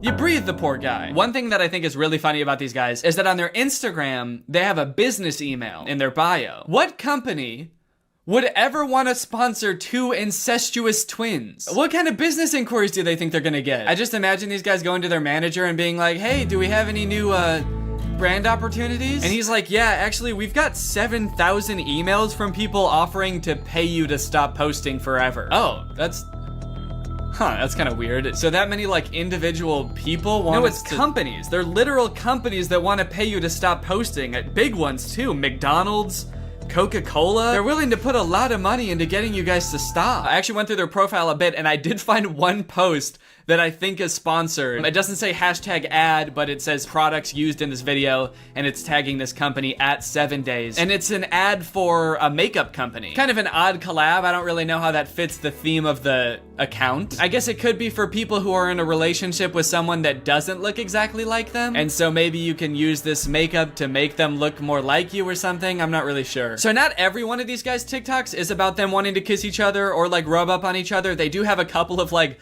normal TikTok content, which I feel like given all the other stuff is even weirder. Like you can't just post a normal TikTok and act like all of that stuff it didn't also happen. You'd think that being an incestuous twin would be enough for the TikTok algorithm, but I guess not. Even these guys have to, you know, branch out and diversify. I guess it goes to show how hard being a creator really is. They've got this prank video where one of the twins puts on like a scissor headband and then rubs fake blood all over him. And his twin brother comes in and they both faint. My favorite part about this TikTok is that when they both fall over, you can see a mirror in the background and there's just like a guy sitting in a chair helping film, I guess. I'd like to imagine that that guy sitting in the camera is actually their third twin, or their triplet, I guess. He's their brother also, but he never gets to be in them. He's like in charge of setting up the camera and everything. And every time he sets up the camera for a video, he's like, hey guys, I had an idea for a video. What if this time you guys want to make out with me? And the other two brothers are like, ugh, gross, dude, that's disgusting. You're our brother. They've got another TikTok where this dude does the exact same prank again, but with this like eyeball sticking out of the head device, which is absolutely grotesque, I must add. And it's interesting because this time just one of the twins faints. I guess the pranker is getting a little bit used to it, but I got a feel for the twin being pranked. I mean, this would be a lot to walk in. Walking in and seeing your brother, like literally with his eyeball hanging out, yeah, I would faint too. I would be horrified. I really feel for this guy. Plus, that's not just his brother, you know? That's his husband. Honestly, I haven't watched all their TikToks. There could be some other weird twist like this is also his dad or some shit. I'm hesitant to try to box them into any kind of like nuclear family that we would all be used to. I don't know what's going on with them at all. They've also got dance videos, which get pretty spicy. City talking, we taking notes. I like to imagine someone scrolling down their profile being like absolutely disgusted by most of their TikToks and being like, oh, thank God, finally a normal TikTok. Oh, fuck, dude. There's a comment on this one that says sus, but I'm starting to accept it. Is this how quickly as a society we become desensitized to things now? What changed? What made you start to accept it? I'm so confused. I feel like something must have happened to this person in their own personal life outside of watching these TikToks that made them accept it. Like maybe their brother got really hot all of a sudden and they were like, whoa, maybe I spoke too soon. These TikToks are kind of on point. Okay, wait, hold on. So now this is confusing. I've started to see comments that are really throwing a wrench in my understanding of this situation. This comment says, are you guys dating or brothers? And this person responded saying, actually at first they were saying, but did not know they were related until the DNA test showed up. Oh, they meant dating. Actually at first they were dating, but did not know they were related until the DNA test showed up. So this person is saying somehow these two guys fell in love without knowing that they were twin brothers. These guys are like, whoa, that's crazy. I mean, we knew we looked exactly alike and we were both coincidentally adopted from the same orphanage, but how was I supposed to know I'm related to the guy? Okay, now I'm seeing comments that are saying that they might not actually be brothers. My guess is they aren't really brothers. They look alike, but they had cosmetic surgery to look more similar and they're just acting like brothers. Okay, I'm sorry, that seems so unfeasible to me. Spending thousands of dollars to look like somebody else, to get 70,000 likes on TikTok and have everyone think that you're in love with your brother? Okay, this person said they are brothers, and then someone commented under that, if you look closely, they don't look anything alike. I think they just seem like it for clout. Maybe. And then someone else said, yeah, I've stalked them for the past 15 minutes, and honestly, they look alike, but not really like brothers. What? Are these guys not twins? Hold on, no. I've spent the past like 3 days watching these guys' videos. Are they not twins? Do they just look like twins because they wear the same clothes all the time? All right, I've been doing some investigation into the topic. Here's my presentation. Alisov brothers. Twins or just guys? Are these two genetically identical humans? Are these just two guys having fun, having a good time? In this investigation, I wanted to take a closer look at the two guys to see if they really look as similar as I thought they did. One of the tricky things about doing this is they never like have both of their faces right next to each other for comparison, like both looking dead on into the camera, both at the same distance. Kind of suspicious, no? Really makes you wonder. No. All right, let's start with the similarities. The similarities I think are pretty obvious. Take a look at this. In some pictures, their faces are virtually indistinguishable. Look at the noses. This is the same nose. The shape of the nostril, the curvature, that little swoop that makes it look like just like a ski slope. That if you were a little skier, you'd probably just ski right off, whoop, and then land in the twin brothers' mouth because they'd sort of be right next to each other like that. They've got the same eye color. Look at the ears too. I mean, that's like having the same nose and the same ears. What is that? What are the odds of that? I'm not a geneticist. I don't know how much ears vary from person to person, but like, look at how thin, like the ridge of the ear is. I feel like that's abnormal. Yeah, I've definitely got a fatter ear ridge there. That's not a normal ear ridge thickness. So of course they have the same hair, but that's pretty easy to fake. Even if they didn't, they could dye their hair and cut it the same way. I could shave my head and I'd look just like Jeff Bezos. Does that mean that I'm entitled to some of his wealth? Now let's talk differences. Do the boys have different facial structures? I hope you can tell, but I've noticed in a few of their TikToks, one of them seems like he's got a lot slimmer face. It's very defined right here. This guy's face is a lot more smooth and a lot more round. In some of their videos, I've noticed that their eyebrows look different. This is a makeup one and it's before they put on makeup. Their eyebrows look more different than when they are wearing makeup. This one's eyebrows are kind of a little more curvy. They're gonna whoop. These ones, a little more straight. Bing. See that? Bing. So there are some differences. After looking at them for quite some time, there are some differences. But does that mean they're not twins?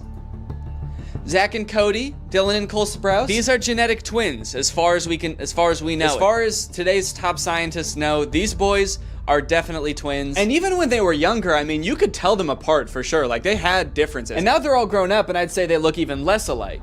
I think that happens to twins as they get older. They live different lives, they eat different foods, meet different people. But just because they look slightly different, that doesn't mean that they're not in love. I also wanted to see if I could find any evidence for that claim that they were dating before they knew they were twins. So I was looking that up and I could not find that anywhere about them. The only thing I could find about that was this article, and it describes exactly what that comment was talking about, except the dudes that are named in the article are not the Alisov brothers. They have totally different names, Jason Osborne and Alex Brown. So I don't know if someone just saw this article and like assumed it was talking about the Alisov brothers. Like, oh, that explains it. Okay, case closed. This is an article from the UK, not from Russia. Different names, but it's probably talking about them. I did also email the brothers at their business email. I figure they probably don't get a lot of emails, so I thought I might get a response. Just asking them if they're twins. I said, please, are you guys really twins? I have to know. And I sent it. And as of right now, I have not heard back. So after that deep and thorough investigation, my opinion,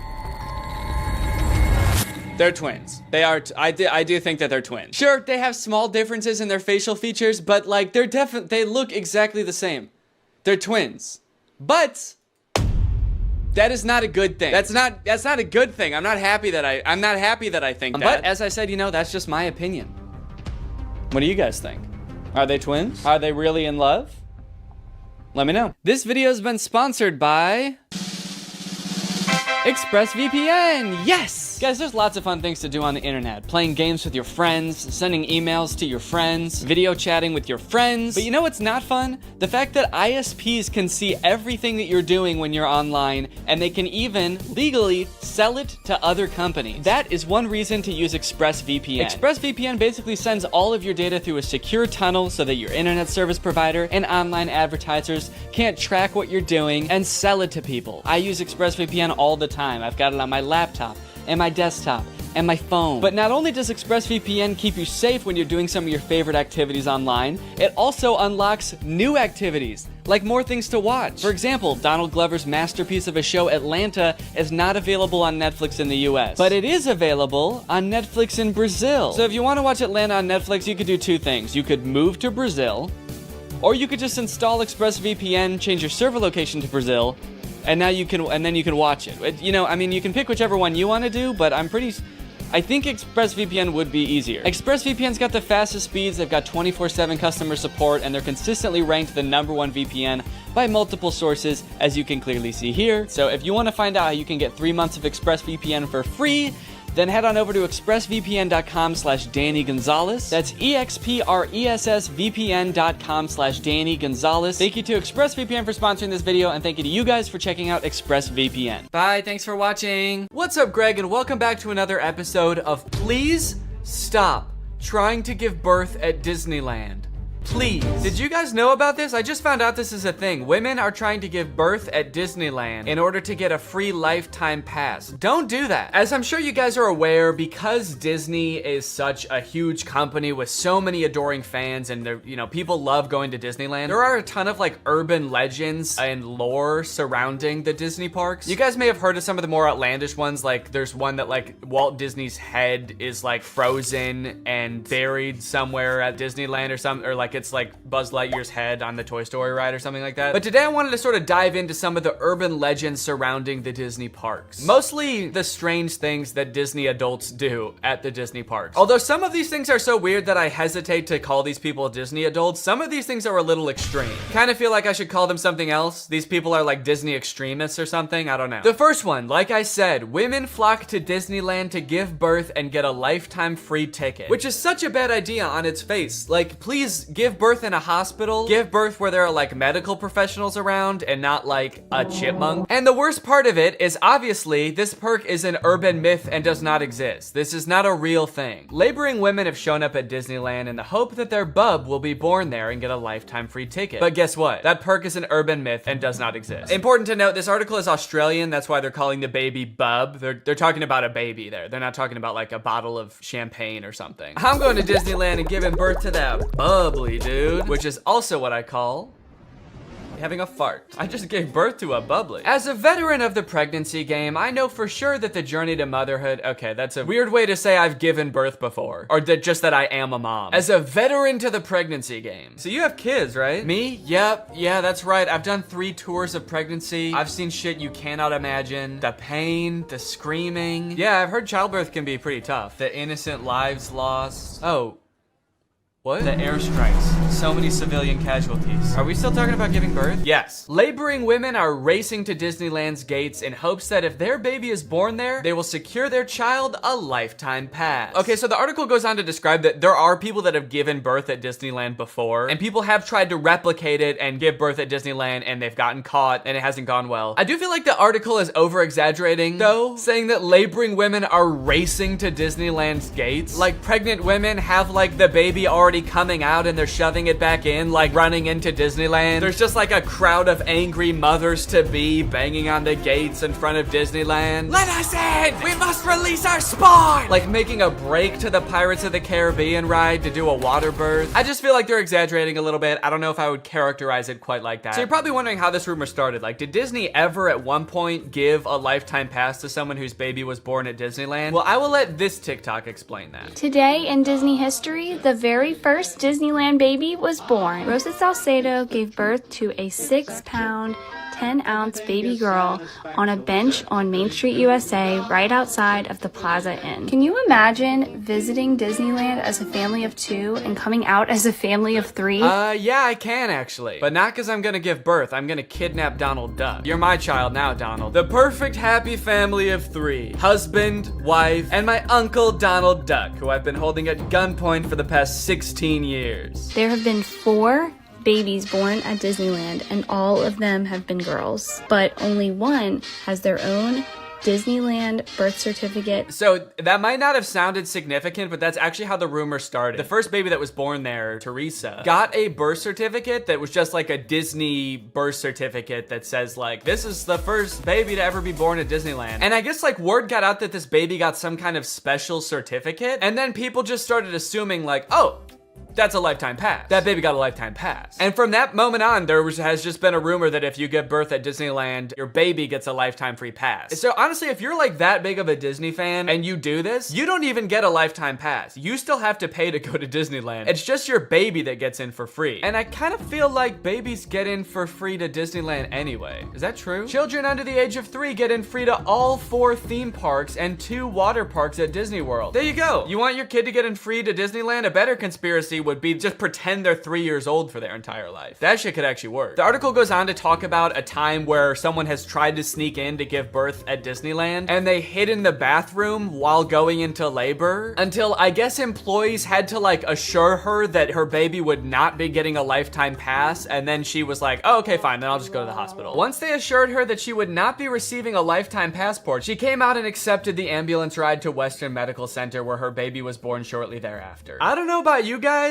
but it kind of sounds like she failed the test. If you know anything about Disneyland, you know how well the cast members there, all of the employees, all the staff, all the people in costumes are trained to like respond to every circumstance. It sounds like you just entered the giving birth at Disneyland experience, and honestly, you didn't make it to the end where you get the prize. It also says that this discussion board, The Laughing Place, has some hilarious forum chats about this topic. So I guess other people have been like sharing stories about this happening on this forum, but when I clicked on it, it turns out that it doesn't exist anymore, which kind of sucks because I wanted to find out more times that this has happened, but honestly, it is probably for the best. Kind of sounds like they were talking about some pretty sick shit in there. You think you're gonna go to a Disney forum and see people talking about like, my favorite movie's Coco, but instead you see people talking about like, I'm gonna give birth inside of Pluto's house. I'm gonna go to Disneyland and get fucked by Goofy, and then Goofy's gonna be the father of my child, and I'm gonna give birth on It's a Small World. And I'm gonna make Elmer Fudd cut the umbilical cord. Is Elmer Fudd a Disney character? I actually don't think he is, but he's gonna be there anyway. And then me and my freak mutant, half goofy, half human child will both get lifetime passes. Free pass for life for my little freak. Passes or not, being born in Disneyland is a pretty cool claim.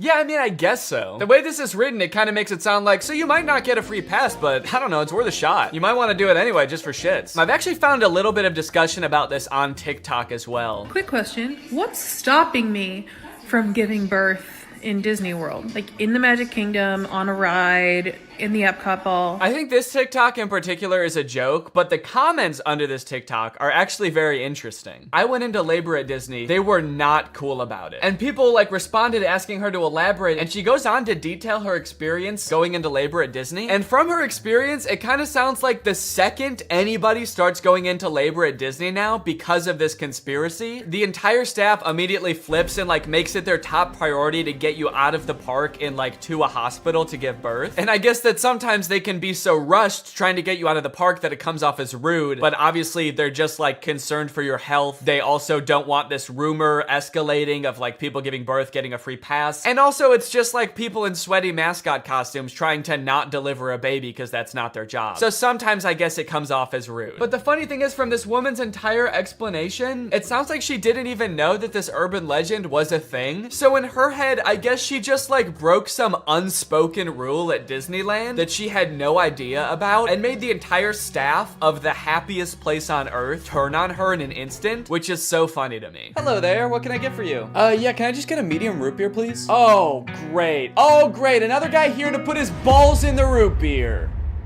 What? Hey everybody! This guy right here is about to pull out his big fat balls in front of everyone, in front of a bunch of children, and put his balls in a glass of root beer. Why would I do that? Don't play dumb. I'm not playing dumb. I am dumb in this situation. You've clearly heard that if you put your stupid fat balls... Why do you keep calling them fat? In the root beer at Disneyland, you get to spend the night with Minnie Mouse. Oh, what the fuck? No, I just wanted some root beer. Is that true? No, it's an urban legend. But no matter how many times we tell people it's not true, we still get perverts like you coming to Disneyland, ordering root beer just so they can put their stupid, don't call them fat balls in it. Oh, come on, man, don't cry. I already am. Why do you still sell root beer if this keeps happening? Because if you shit in the root beer, you actually do get a free fast pass for Space Mountain. Okay, I don't want to put my balls in root beer, and I definitely don't want to shit in the root beer, okay? I legitimately just want to drink some root beer. Oh.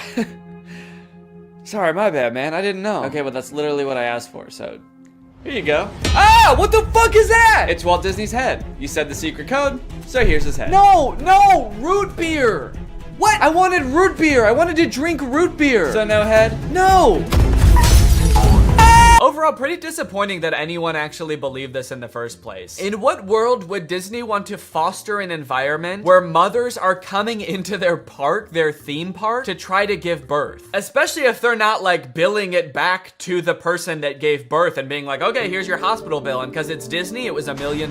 Now, by now, it should be no surprise to you that there are some people in this world that want to spend every waking moment of their lives at Disneyland, especially their most precious moments in life, which is why you can also get married at Disneyland. Let's take a look at some of the craziest places you can get married at Disney World. Starting at $12,000, you can get married at the Haunted Mansion in Disney World. But just like expecting mothers trying to sneak into the bathroom to pop out a quick person. Couples are of course also trying to cheat the system and avoid paying to have their wedding at Disney. So they'll just like sneak in with like themselves, maybe a couple family members and an officiant, and just like have the wedding in like a somewhat secluded area of the park. Here we have an article that details a San Diego couple sharing their secret Disneyland wedding story. Not many people can say they secretly got married in Disneyland's Sleeping Beauty Castle. 2 years ago, Gabriel and Andrea had been saving up for their dream wedding at Disneyland. However, when they began looking for wedding options at the park, the couple said that the cheapest option was $12,000. Instead, they decided to spend their life savings on a house. Great move, honestly. No complaints so far. That's a very wise choice. So Gabriel and Andrea decided to have a secret wedding at Disneyland. The couple gathered Gabriel's oldest daughter, an ordained minister, a witness, and packed their bags, heading for Disneyland for what they called a guerrilla-style wedding. Now, I don't know much about weddings. I've only had one, but I do know that you don't generally want to have them guerrilla-style. Like when we were planning our wedding, that word almost never came up, I don't think. Just imagining them describing their wedding afterwards, like, yeah, it was so romantic. We hid in the bushes for 8 hours in the hot Florida sun, wearing camo paint, waiting for the crowds to die down. You know, just sort of waiting out the crowds and the gunshots, the airstrikes. Airstrikes? Then we popped out and I said, I do. Happiest day of my life. Here's my favorite picture of the big day.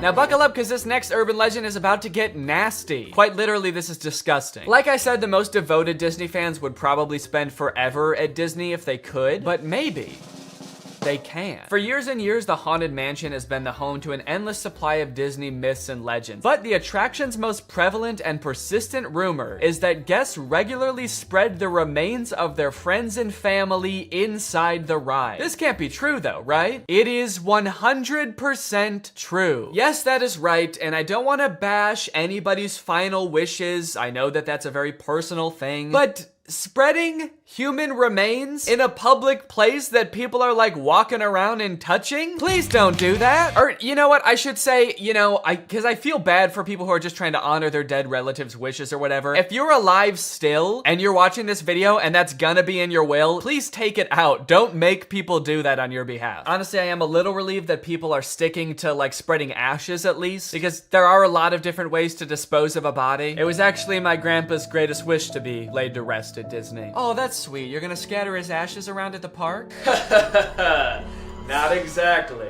The Haunted Mansion probably has so much human ashes in it, it's not even funny, said one Disneyland custodian. Bleh! That is the nastiest thing. Oh my God. Don't do that. Do not do that. Please. People scatter their loved ones' ashes in the Disney parks monthly. Can you imagine just like being on a ride and the person next to you is dumping out ashes? Disney employees are literally aware of this too. They have to follow special protocols every time this happens. The custodians are used to identifying and vacuuming up these ashes. I don't know why I was surprised to hear they vacuum them up. Of course they do. It's a literal human corpse, basically. Of course they get rid of it. The people who are like requesting this happen to their bodies must know this, right? They must know that some custodian that does not willingly work in like a morgue or something is going to have to take care of that. This sounds awful for everyone. If you're the custodian, you have to vacuum it up, but if you're the person that just lost someone you care about, you have to know that they're just gonna vacuum it up. They might even make you watch. They have you come identify all the places that you scattered the remains, and then they just like make eye contact with you while they're vacuuming it up. This is going in the garbage now. We're gonna throw this in the garbage now. Say bye-bye. So when you're laying them to rest in the happiest place on earth, you're actually condemning them to forever in the suckiest place in the world.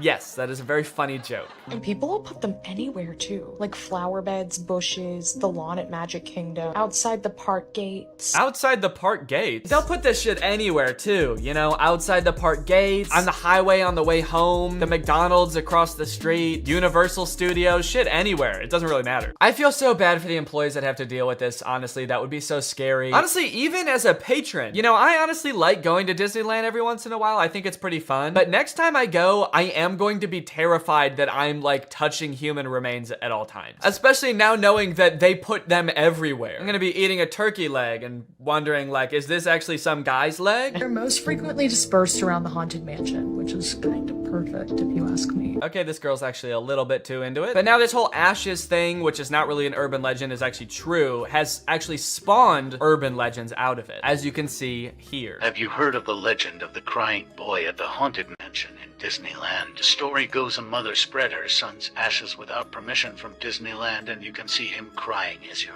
exiting the ride. Spooky. I wonder why he's crying. Maybe because his ashes are in a vacuum. Maybe because he was a little boy and his mom spread his ashes in the scariest ride at Disneyland. The mom was like, yeah, my son used to love this ride. Every time we would get on it, he would be screaming and crying and shaking because he was so happy and excited. So I decided this is the perfect place for him to spend the rest of eternity. In a rundown castle of pure terror. It's what my darling little boy would have wanted. All in all, it seems to me that Disney, this giant corporation that owns like every media property known to man, has their grubby little fingers wrapped around people a little bit too tightly. It's like you already have every movie and TV show. Do you really need people like begging to spend their entire lives at your theme park also? But even still, with people spreading their loved ones' ashes at Disney, people trying to give birth at Disney just to get free tickets, Disney is still trying their best to immerse you in their parks as much as possible to make you never want to leave. Recently, Disney opened up the Galactic Star Cruiser Hotel, which is a Star Wars hotel and experience. I think it's like a 2 or 3 day long experience where you are like in this hotel. There's like a story that you have to follow about shit going on around you. It seems very immersive, and to a pretty big Star Wars fan, honestly, it sounds pretty cool. But it is also $5,000, and instead of windows, your room has a screen that just shows a video of outer space playing. So, you know, just keep that in mind that you might go insane while you're in this place. With no concept of night or day, you just have to adhere to the Star Wars pre-approved activities. There's like stormtroopers patrolling the halls at all times. It's kind of like they wanted to build a Star Wars hotel, but they built a prison instead. I read through some of the Google reviews for this hotel. It's only been open for a little bit, so there's not that much to go off of. And honestly, there are a lot of 5-star reviews of people who seemingly really enjoyed it. I did think that this review was really funny. This person gave it a 1 out of 5, and they said, thought the experience was fun, but not worth the price. There are too many missions to keep track of, and you are always missing something. It kind of seems like they got like too immersed in the story and like started to believe that they really needed to complete these missions. This sounds more like the review of a disgruntled employee that like works on a spaceship. There are too many fucking missions, man. There's too much shit to do. The hyperdrive is gonna fail, and I need to fix that, not to mention the First Order's breathing down my fucking neck trying to get me to give away the location of my comrade. This place is fucking stressful. I think my favorite thing I've seen come out of this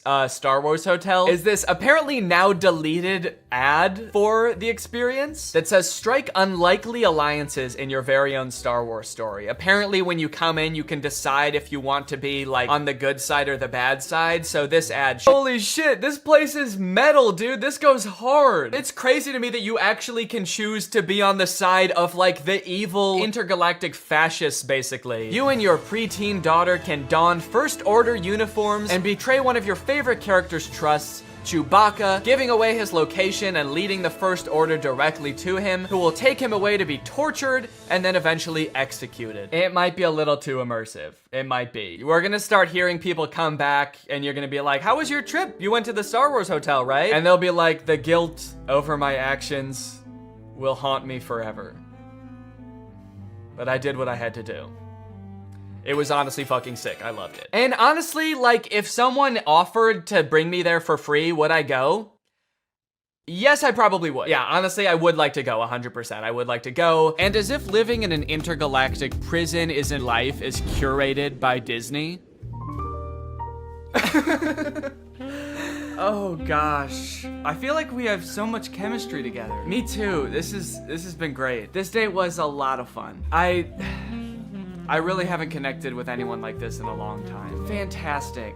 How likely would you be to recommend this experience to a friend? What? On a scale from 1 to 10, how would you rate my performance? Performance?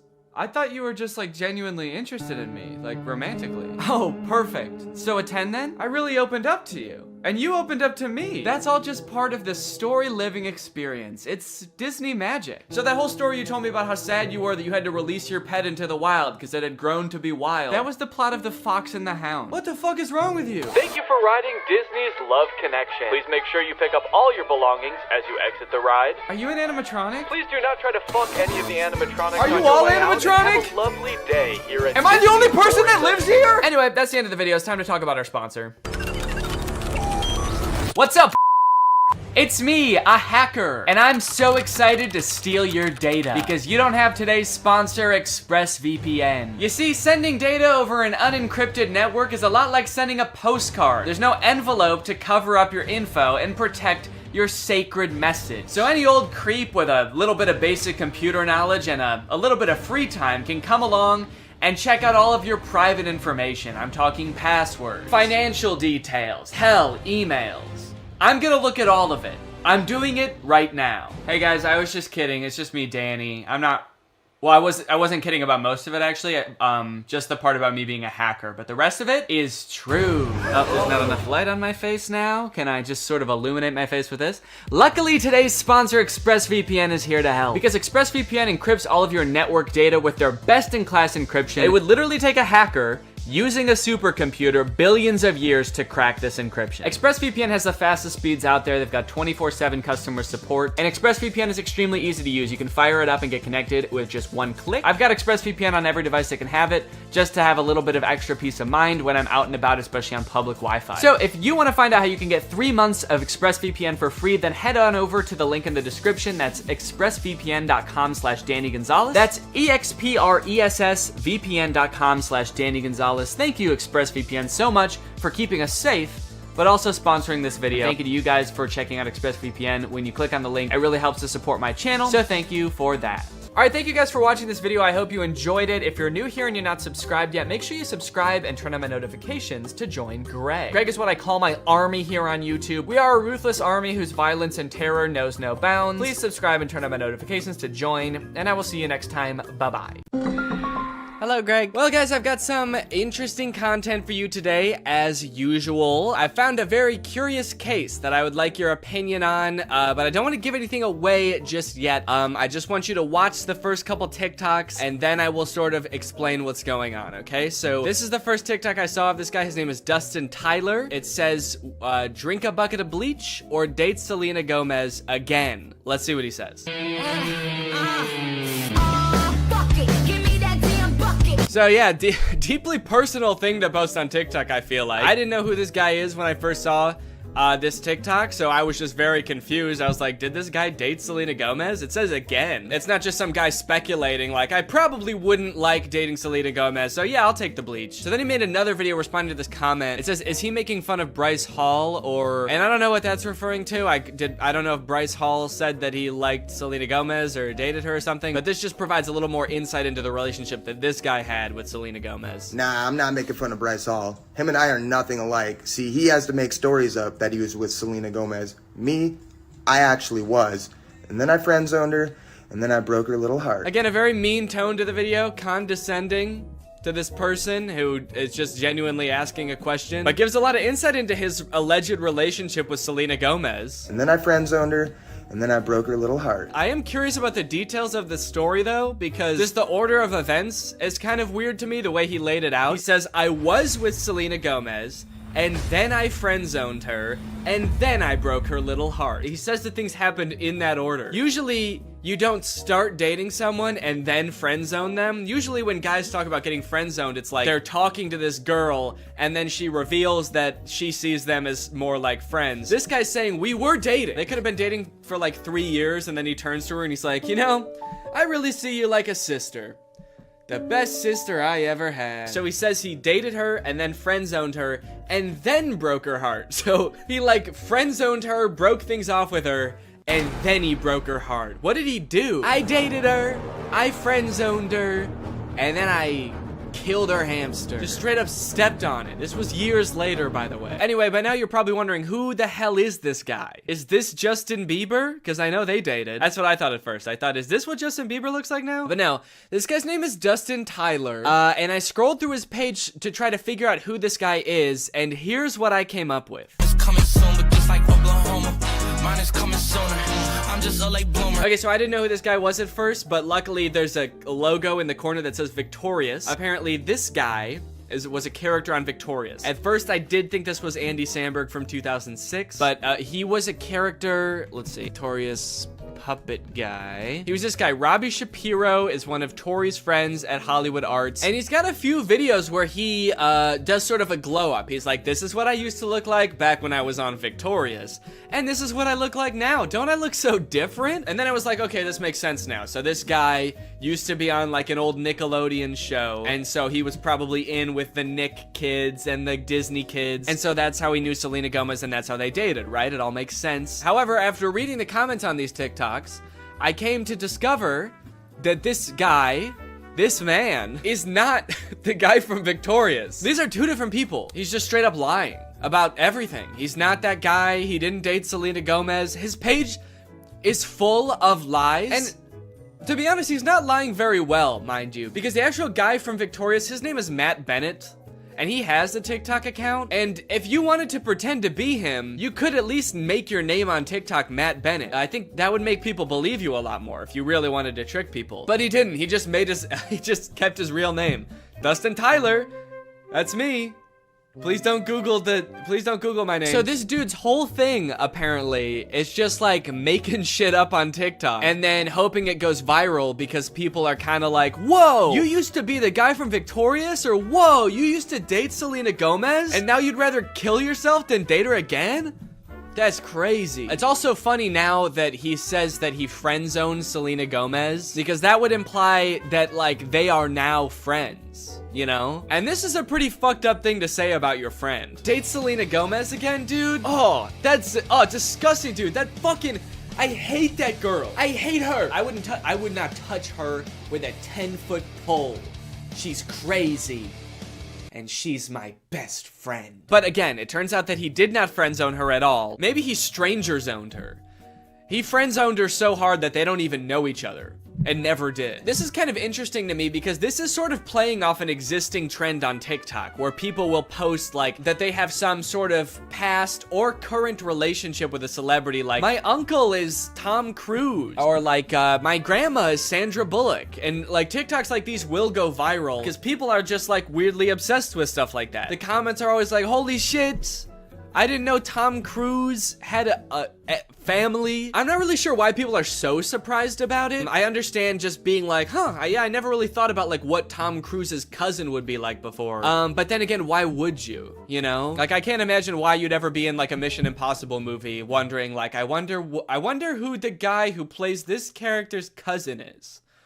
What's that guy like? What's he up to? So I guess it's just surprising to like see him, but it's not really surprising to find out that he does have a cousin. I don't think we're all under the impression that like Chris Pratt just showed up just came about through natural causes. If you just search on TikTok, I think famous relative check, lots of videos will come up about being related to Charlie D'Amelio or Bob Saget. Okay, this guy is saying that his mom is Flo from Progressive. This is kind of like a popular thing on TikTok, and anytime like a big celebrity has some cousin post about them, it goes viral. But the downside to blowing up in this fashion is that it's kind of hard to keep this momentum going, you know? Most people don't have multiple famous relatives, so you can't just keep posting about like having more famous relatives. I mean, I guess if your cousin was Justin Bieber, you could just sort of keep filming him at every like family get together, but you are kind of just limited to one famous person, which is where I think this guy Dustin Tyler has it all figured out, because he doesn't just pick one celebrity to be related to.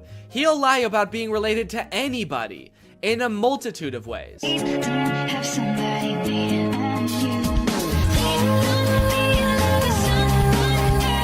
I should say that in this dude's profile, it does say jokes/satire. So he is covering his bases just in case someone tries to like sue him for whatever that would be, lying.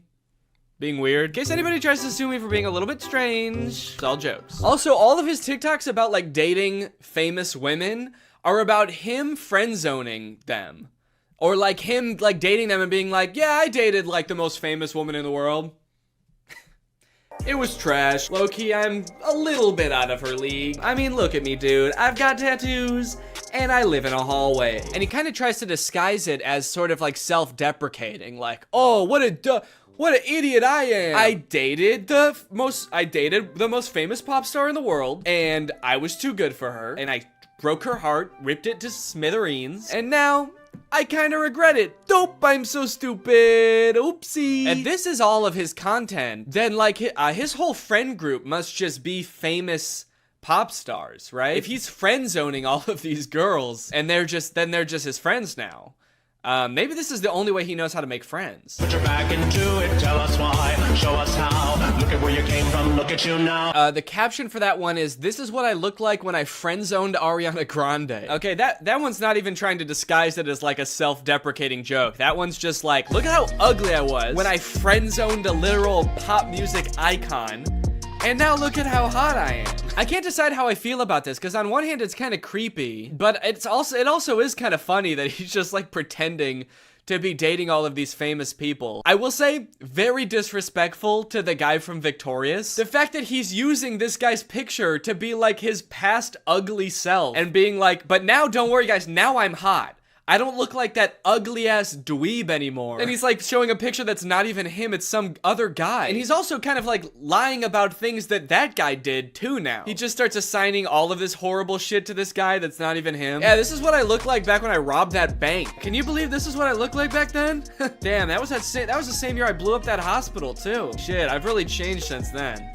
My name is Matt Bennett, by the way, and I did all those things. People just walk away from those videos being like, wow, that guy who played that kid in Victorious is kind of an asshole. Also, one of the weirdest things about this is he also posts all of these TikToks on Instagram, and he's verified on Instagram, which seems very weird because literally all he does is pretend to be other people, and somehow that gets him verified. But he does, in fairness, also say jokes and satire in his Instagram description. So when Instagram verified him, what they're saying is, don't worry guys, this really is the guy who pretends to be the guy from Victorious. If you're wondering if this guy really is who he says he is really the guy that pretends to date Selena Gomez. They do get a little bit creepier though. This one is like that sound that's like, back in the day, me and you, baby, we used to have fun. And it says, my mind when I bump into Ariana Grande when she's with her husband with like a, emoji. Imagine this guy that Ariana Grande's never met before bumping into her in public with her husband. Remember me?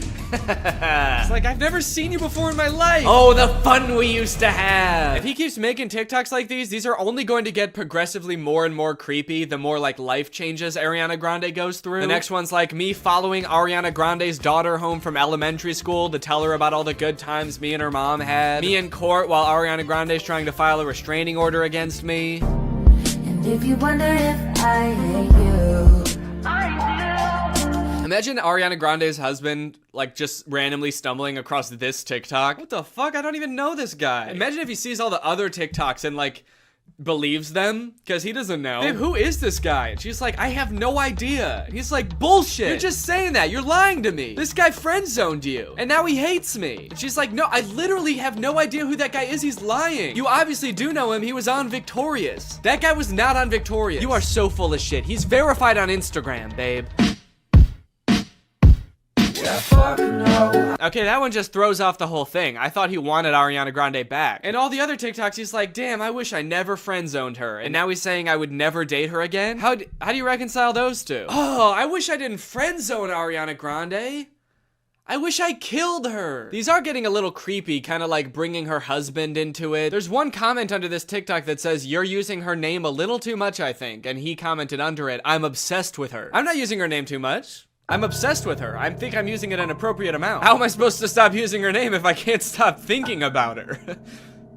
How does that make any sense? Again, I get that this is all a bit, you know, it's all jokes and satire, but I do feel like he may be taking the bit a little bit too far and committing a little bit too hard to the bit now. He's gonna get arrested and be like, that video that I posted of me over Ariana Grande and her husband sleeping was a joke. I was making fun of someone who would do that. The knife in my hand was a goof. You wanna know the craziest thing about this? Is all this dude does is pretend to be other people and pretend to be related to other people. And he has 1.7 million followers on TikTok. You know John Legend?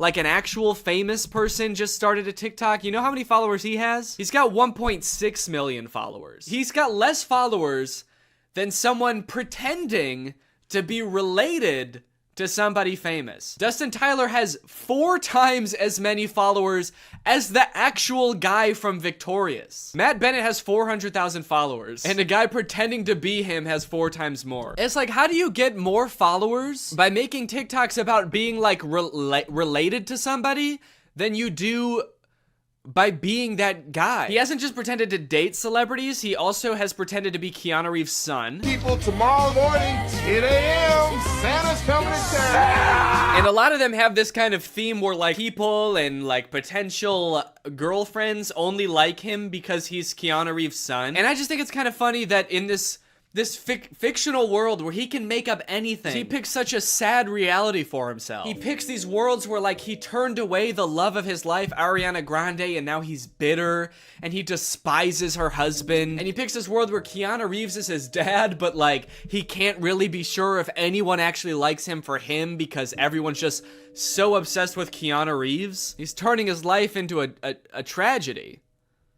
He's made a tragedy of himself. Also, I think it's kind of funny that in this scenario, it seems like the she that this video is talking about would be Ariana Grande. You know how Ariana Grande is obsessed with Keanu Reeves and that's a thing about her? Screaming, crying. Also, I want to know where he's making these TikToks. He's always either like in a hallway or in a storage closet. I feel like I'm way more interested than his life than like whatever fantasy land he's coming up with. I feel like he's making these at work. Whatever job this guy works, I must be the most boring job in the world. I get daydreaming about like dating Ariana Grande or like having a famous parent, but then like daydreaming and fantasizing about like dating Selena Gomez, but it was trash. It's like you've gone through everything else there is to daydream about. And now all you have to daydream about is like, what if people only liked me because my dad was in the Matrix? Anyway, I don't know. What do you guys think? Is this creepy or normal? Is this creepy behavior or is this all in good fun? And it's just kind of like a silly guy being goofy and wacky. let me know. Anyway, thank you so much to SeatGeek for sponsoring this video. Guys, live events are back, and you're gonna be going back to them in style. You wanna know why? Because thanks to SeatGeek, you can save $20 using my code GREG on SeatGeek. If you don't know what SeatGeek is, it's basically an app for your butt. And what I mean by that is it helps get your butt in some dope-ass seat. SeatGeek is a ticketing app. It helps you get tickets in the easiest way possible. I've got the app on my phone. I've used it to get tickets to a variety of shows in the past, and I really like how it tells you whether or not you're getting a good deal on tickets. It basically color codes the seats and the tickets so you know whether you're getting a good deal or a bad deal. Green means good, red means stop. Whether it's concerts, baseball, basketball, football, etc., whatever you're into that has tickets, you can probably find it on SeatGeek. I personally am going to an Oliver Tree show in February, which I'm very excited about. Got the tickets on SeatGeek. It was super easy to do. And again, thanks to SeatGeek sponsoring this video, using the promo code GREG, you can get $20 off tickets from SeatGeek. That's $20 off your first purchase if you use my code GREG, and make sure you click the link in the description to download the app. Thank you to SeatGeek for sponsoring this video, and thank you to you guys for checking out SeatGeek. Bye. What's up, Greg? I've wanted to make a video about the High School Musical movies ever since I started making videos about DCOMs almost 5 years ago. More so as just an excuse to go back and watch them, because when I was a kid, I really liked these movies. And if you're a millennial, chances are you did too. And you were also too scared to admit that to any of your friends. I don't know why as an 11-year-old I felt the need to pretend that I didn't like a movie that was, you know, made for 11-year-olds. As if all my friends were gonna be like, High School Musical? I don't know, man. Sounds a little immature to me. I only watch war footage. I'm a very violent young man. Either way, something I did not realize as a kid is how low budget these movies were. The first movie was made on a budget of $4.2 million, which might sound like a lot, but Zombies 3, which is a newer DCOM, cost $40 million to make. In Zombies' defense, though, they needed the money. Those werewolf costumes looked pretty expensive. High School Musical was shot in just a couple of weeks at a real high school using real students as extras. In fact, they were so strapped for cash, they couldn't even afford a real title. Apparently, High School Musical was just the working title for the script, and they were like, we'll come up with a better one eventually, and then they didn't. I'm very excited to see if these movies hold up to my jaded adult eyes. So let's start with the first one. Let me introduce you to the two main characters of this movie, Troy and Gabriella. They don't know each other yet, but they're both on vacation with their respective families at a ski resort on New Year's Eve. And right away, this movie shows you everything you need to know about these characters in like 2 minutes. But to the Spotlight operator's credit, they actually do crush it. They both get up there and they're nervous at first, but then all of a sudden, Troy's voice, it's like it changes almost, actually. It's like his voice changes from his voice to like a professional singer's voice. Because that is what happens, actually. Living in my own world. Now who'd have ever thought that? I think this might be like the most well-known High School Musical trivia, but for the vast majority of the first High School Musical movie, it's not Zac Efron's voice singing. He had a voice double. His name is Drew Seeley, and he never appears on screen in the movies. He also apparently didn't even realize how big of a movie High School Musical was, and forgot that he had done the vocals for the movie until it came on the TV while he was working a shift at P.F. Chang's. Apparently, he tried to convince his coworkers that it was really him singing in the movie, and no one believed him. It's kind of funny because the whole point of the movie is kind of like, hey, basketball guys can sing too if they wanna. But not this basketball guy, actually. You don't want to hear this basketball guy's voice. So they crush the song, they're dancing, actually, I don't remember this scene. Yeah, I don't know what happens here at all. Looks like the teacher is about to maybe give some kind of speech about today's sponsor? This video is sponsored by the Pokemon Company International. And they've sponsored this video because they want me to share some very exciting news with you. A Pokemon Day celebration is taking place in Pokemon Trading Card Game Pocket right now. There's a new themed booster pack, Triumphant Light. And players can receive 3 booster packs for free just by logging in. And these booster packs, mind you, are guaranteed to contain at least 1 card of 4 diamond rarity or higher. By completing special missions, you can also obtain a unique display board, as well as Space-Time Smackdown packs, 500 trade tokens, 12-pack hourglasses, 24 Wonder Hourglasses, 24 Trade Hourglasses. Not to mention, at the end of March, ranked matches are coming to the game. So get your favorite decks ready and get ready to battle, baby. Pokemon Trading Card Game Pocket is a free-to-start game, available right now for download on iOS or Android. So go to this link or click the link in the description to join now. Log in, have some fun, and enjoy the Pokemon Day celebration. And now back to Troy. But unbeknownst to him, There's a new student at East High. I reviewed your impressive transcripts. I expect your light will shine very brightly here at East High. I don't want to be the school's freaky genius girl again. Freaky genius girl? What did you do at your last school? Troy notices that Gabriella is sitting in the back of their drama class, and not to be nitpicky, but this drama class scene lasts for 2 minutes, but the class happens in real time from start to finish in that 2 minutes. The bell rings. They sit down, the whole class gets detention, and then the bell rings again and they leave. How long is a school day at East High? Is it like 15 minutes? Troy shows Gabriella around, they catch up a little bit, and it is revealed that he jokes that Gabriella should sign up because, you know, they sang together. And Gabriella's response is basically, fuck no. I'll be signing up for anything for a while. Yeah, I don't know why. I remembered this movie differently. I thought they both wanted to do the musical. Troy seems to maybe want to do it, and Gabriella's like, no, I'm not doing that. No, I don't sing. I'm not a freaky genius girl, and I'm definitely not a freaky singer girl. So, dude, you know that school musical thing? Troy, the music in those shows isn't hip-hop, okay, or rock. It's like show music. Yeah, and you guys would never do anything like sing show music, right? And then cut to them singing the hardest show music in this entire movie. That's the funny thing about this movie. Since it's a movie about a musical, there are several characters in this movie that are opposed to musicals. So it is a little jarring to see those characters seemingly completely unaware that they are literally singing and dancing right now. But on the other hand, I guess it would also be weird if they didn't sing when everyone else was. At the end, when they're all singing, we're all in this together, Corbin Blue's just standing around like,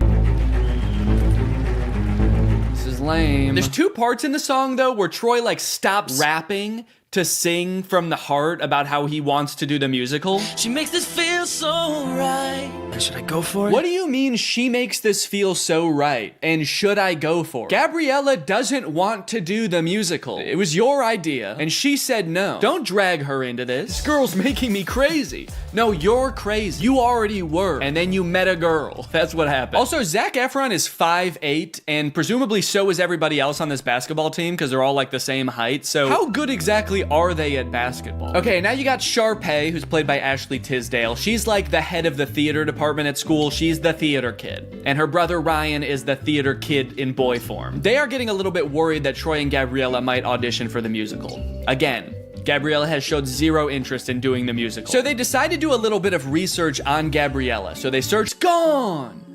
Wow, where'd he go? Pay no attention to the fact that as he turns the corner, he probably fully saw Troy like... Meanwhile, Troy's dad is just standing there like, huh, that's weird. Could have sworn I saw basketball. Now, when we see the auditions, it becomes immediately clear that while Ryan and Sharpay are basically made out to be the villains of this movie because they're so overprotective of their theater department, they are completely in the right to do so. Not because their audition is really good, which it actually is, but because everyone else's is so bad. It's hard to believe that I couldn't sneeze. It seems that no one else in this entire school can even sing. It seems like they actually don't even have a concept of what music is. So like, yeah, I would actually be hoping I got the lead too. It is funny how they all act like they can't sing, and then anytime there's like an actual musical number as part of the movie, every member of the student body sings their heart out like the Renters do. What's going on there? So Troy shows up to audition, and then Gabriella shows up too. I guess, turns out she actually did want to audition. I don't know. I don't know if Troy threatened her or what, but she shows up. But they are too late to the actual audition, so they don't get to audition in time, but they stick around afterwards and just sing an audition anyway. And Miss Darbus, the director, hears them and decides, you know what, you guys get a call back. Understandably so. She's working with a very small talent pool. Here comes 2 people who know what a song is. She's got to hold on to that. Yeah, I don't remember this part being so pitchy, but this actually is Zac Efron's voice. Here with you. Yeah, this is very uncomfortable. Can we get Drew Seeley in here, please? Start of something new. It's a Pears audition. Saying it's a Pears audition kind of implies like I would audition without you if I could. I guess Troy meant what he said earlier to the webcam. He really does not care about Gabriella. He just wants to be in the musical. Gabriella is not important. You might make the mistake like I did when I watched this as a kid of thinking this is kind of like a Romeo and Juliet story about Troy and Gabriella. And it is a Romeo and Juliet story, but Gabriella is not Juliet. Juliet is just the musical. You can't help but feel like all that screaming at you and making you play basketball until your hands bleed has had some kind of negative effect on you. But all I want in life is for you to be happy. While playing basketball, I am still demanding that. Thanks, Coach. Dad. Let's stick with Coach unless you win, all right? Sharpay and Ryan try to throw another wrench into Troy and Gabriella's plans of attending the callbacks for the musical by getting the callbacks changed to the exact same time as not only Troy's championship basketball game, but also Gabriella's decathlon tournament. So the gang has to create a diversion. That way they can make all 3 events. So Gabriella and her genius friends first hack the school's power grid to turn off the lights at the basketball game. Then they create, don't sing and dance with them like you learned a valuable lesson. Get out. If Gabriella dropped dead right now, you would dance on her grave. And that's High School Musical 1. Many people lovingly remember little Viking boy from the first High School Musical movie. And while he rocketed to stardom in the wake of the first movie, his troubled life and fall from grace has been the subject of many concerned Twitter threads in the 19 years since. Do you know why I pulled you over today, sir? Huh? I said, do you know why I pulled you over? You're all over the road. Huh? All right, you want to play tough, asshole? That's fine. Huh? All right, step out of the vehicle, take off that helmet. No, I can't take this off. It's a birth defect. It's part of my body. Are you drunk? I don't know, huh? Let's think about that. Does crack get you drunk? Let's think about that for a second. Let's all think. Does crack get you drunk? After 15 DUIs and 3 counts of kidnapping exotic animals, little Viking boy was sentenced to life in prison. Authorities claim that it's here he became head of an extremist religious cult. His followers helped him escape in 2023, and his current whereabouts are unknown. Although he does occasionally post to Instagram to frantically proclaim the end is near or post a brand deal. Every morning I wake up and I drink 6 bangs. High School Musical premiered to 7.7 million viewers, a record that has only been broken a handful of times in the nearly 20 years since. But one of my favorite things to come out of the success of this movie, which I totally forgot about until I was making this video, was the live concert. I forgot about this until I went to the library to check out the DVDs for the 3 movies, and they happened to have a DVD of the recording of High School Musical in concert. This feels pretty unusual even to this day for a Disney Channel movie to put together a live touring concert featuring the actual cast of the movie, selling out arenas with audiences in the tens of thousands around the world. But it wasn't the whole cast, actually. Zac Efron couldn't be there because he had a commitment. He was filming Hairspray at the time. So who did they get to fill in for him? Living in my own world, didn't understand. It's Drew Seeley! Drew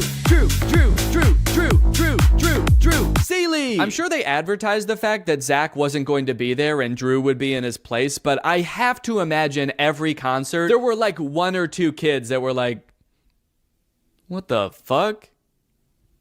Zach looks different in person. With all the success of the first movie, they had to crank out a sequel fast, which they did, releasing High School Musical 2 in August of 2007. And you might think it would be impossible for them to catch lightning in a bottle twice, but oh baby did they. What time is it? Sequel time. High School Musical 2 is often regarded as the best High School Musical movie. Out of any High School Musical movie, this one has the most moments that have lived on in the cultural zeitgeist even today. The movie starts just as the school year is ending. The musical is long over, so if you were expecting to get that out of your head right now, you're never gonna see that musical. The first things I notice is that despite only a few months having passed from the events of the first movie, Troy looks drastically different. His hair is much darker, he has a different haircut so you can see his ears now, but most strikingly of all, his eyes have somehow become more blue. You're actually listening? His eyes were already pretty blue in the first movie, but they're piercing in this film. It is scary. Get some contacts, you freaks. The class immediately erupts in celebration. They throw their papers in the air, start dancing around, and did Chad just kiss his teacher on the neck? Yeah, he just kissed Miss Darbus on the neck. That's too far. Luckily, it doesn't look like she cared. She's just vibing. Good to be chilling out.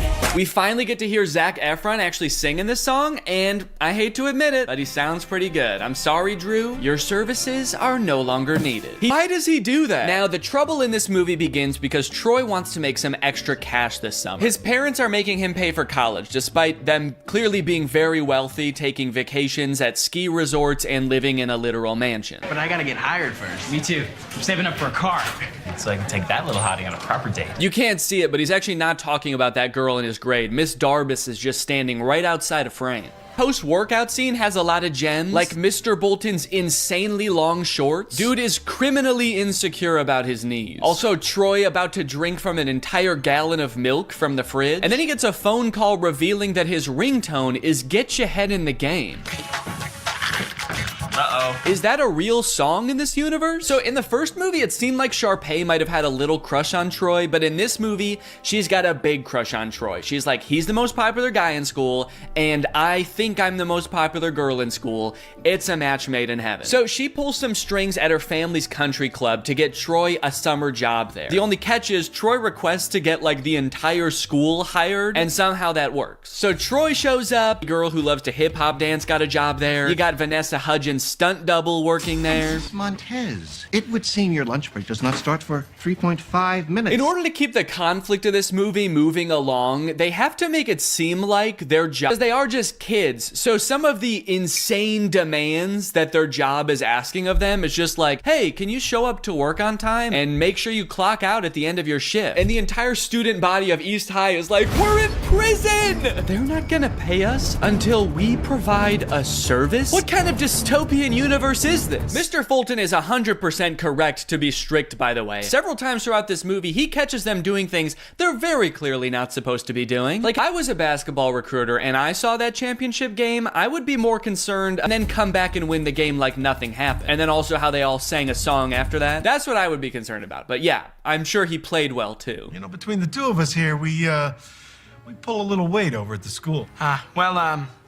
Time flies when you're having fun. I'm not really sure what prompts that reaction. They're like, you know, we could do a lot of great things for your future. We really want to help you, Troy. And he's like, I don't know. I'm getting the fuck out of here, guys. See ya. If that were Mr. Bolton there instead of Troy right now, he'd be barking like a dog. Sharpay's dad let me play a few holes and then invited me to dinner with some U of A alumni. Really? Oh, wait, Troy's dad is fixing up a car. Look, he has other hobbies. Good for him. Granted, he is propping up the hood of the car with a basketball, and there's more basketball and hoops in the background. And I do kind of feel like if we could see what he's working on, there would just be 5 basketballs where the engine is supposed to be, but it's a step in the right direction. Troy's dad, surprisingly, is all for Troy going for the basketball scholarship. Nothing wrong with keeping your eye on the prize. And that's great. I totally agree with that. Troy should capitalize on these opportunities he's been given, but he should try to make his girlfriend and his friends a priority too. However, that is not what Troy does. Hey, I almost forgot. Get back in the kitchen, you broke motherfucker, and get your money up. Little high school jock, always doing cool spin dance moves. It's a gift from the guy. I love sports. It's a gift from the guy. Look how much taller the actual basketball players are than Troy. I hate to say it, man, but he's gonna get crushed in college. He doesn't stand a chance. And not to mention, they definitely don't take singing breaks in the middle of practice. Next.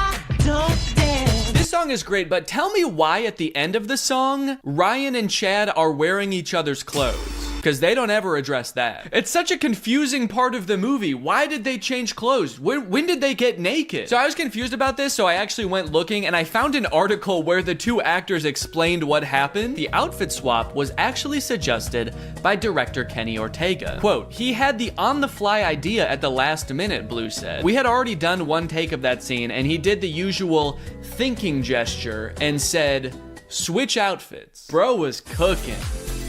Bro was, I don't know what he was cooking, but bro was cooking something. Hey. We missed out on a fun night. Hell yeah, dude. You know, powerful lyrics aside, I actually have no clue what he's decided on at the end of this song. He's kind of just like, you can bet on me. I'm gonna end up on top. I got this. And it's like, what are you actually gonna do though? Are you gonna get Gabriella back? Are you gonna do the talent show? He's like, no, I was just gonna stand on top of this mountain for the rest of the summer, actually. No one can be mad at me up here. The end of this movie is messed up. Sharpay actually turns her act around. She previously got the Wildcats banned from, that's the end of the movie. And now I'm very excited to watch the 3rd movie. But before I do, there's something I need to address. I feel like there's something deeply wrong in these movies. And I feel like I'm finally starting to get a handle on it. These movies, like, they don't really feel like musicals. And it took me a while to figure out why. So to explain it to you, we're gonna have to go back to medieval Europe. In a French town in 1518, some 400 people became inexplicably overcome by an urge to dance. They did so for weeks on end. This dancing plague, as it was later coined, lasted for months and only ended when participants were either so exhausted that they collapsed or so exhausted that they were dead. Authorities tried to stop the dancing, even hiring musicians to play vigorously to try to help them get all the dancing out of their system. This, of course, made things much worse. This event has baffled scientists and historians for years, but many believe it could be the result of a particular type of food poisoning. Yeah, crops like rye can end up growing a type of fungus that basically makes you crazy. Could it be that this is what's happening at East High? In the High School Musical universe, the characters, they sing and they dance, and at first you might think this is just like any other musical, a depiction of how they're feeling. But a closer look reveals something shocking. Well, firstly, sometimes they definitely are actually singing, like at the karaoke party. Now, you might think that a moment like Get Your Head in the Game is totally different. You know, that song doesn't really exist within this universe. But what is Troy's ringtone in the second movie? But how could an entire school become poisoned by a rare fungus? This man, who convinced us he had relevant qualifications, believes it could have been a certain freaky genius girl. It could be that by growing a fungus in a lab, Gabriella was able to manufacture a sort of singing and dancing craze to control Troy, who I'm pretty sure would have never done all of that stuff had he not been under some kind of drug-induced hysteria. After all, Troy is so cool and singing is for weirdos. So it could be the fungus, or maybe Gabriella's some kind of fucking witch.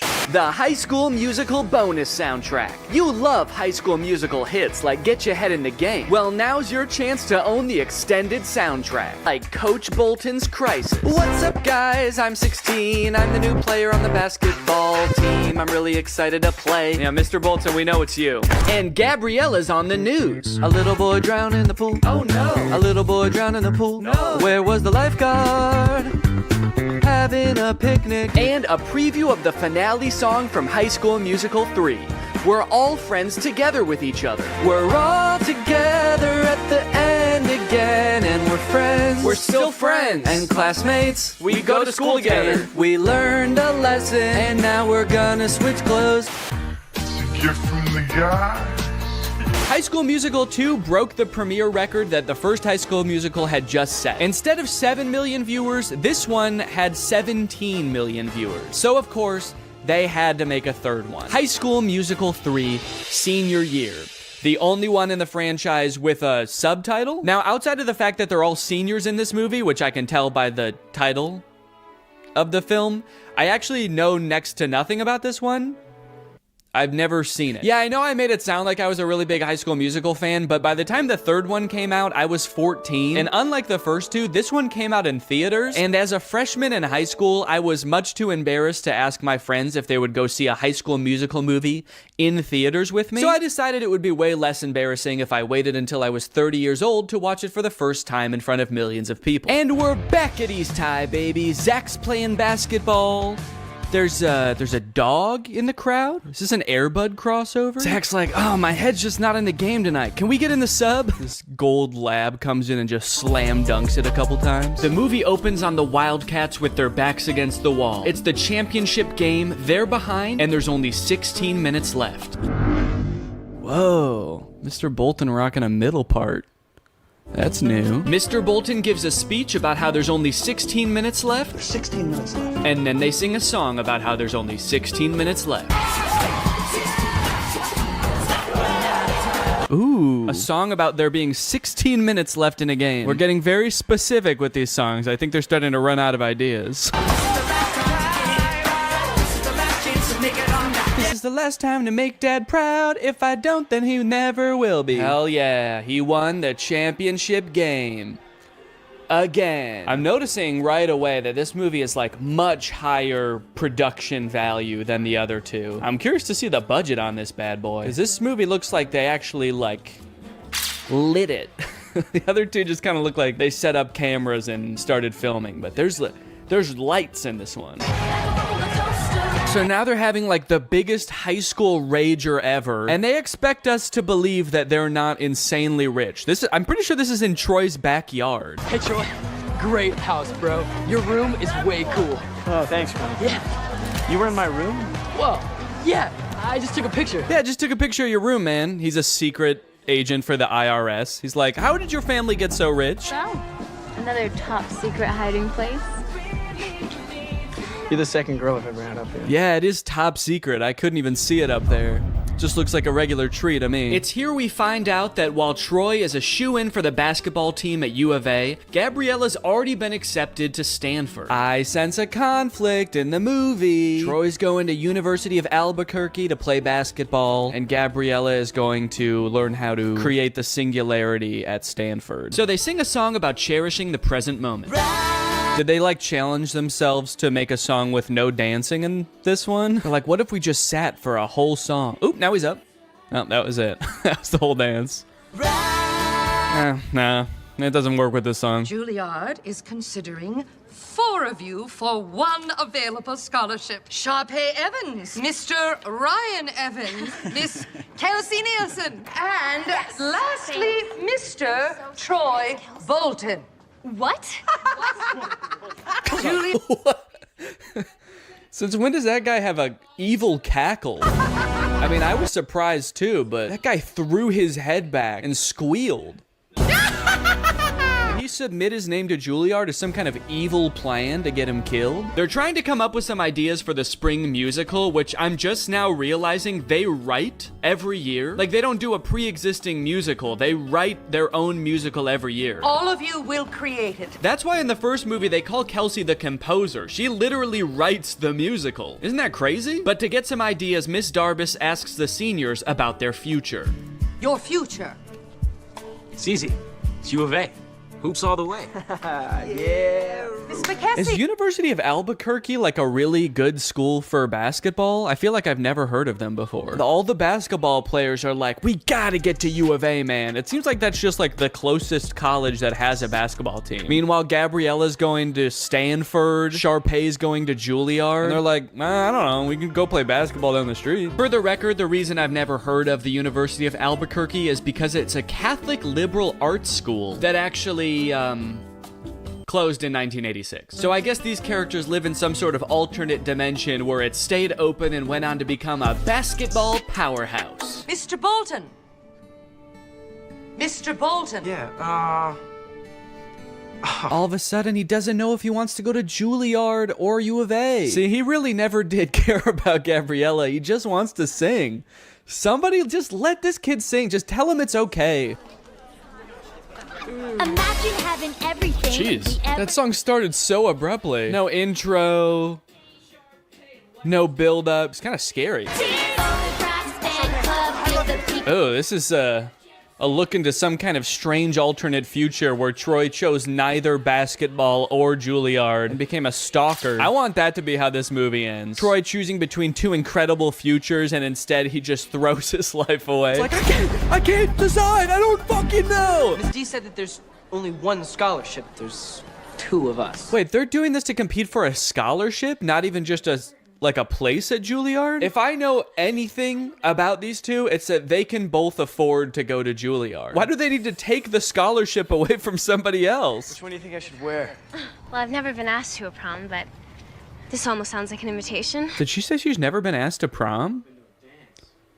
What about last year? They were dating last year.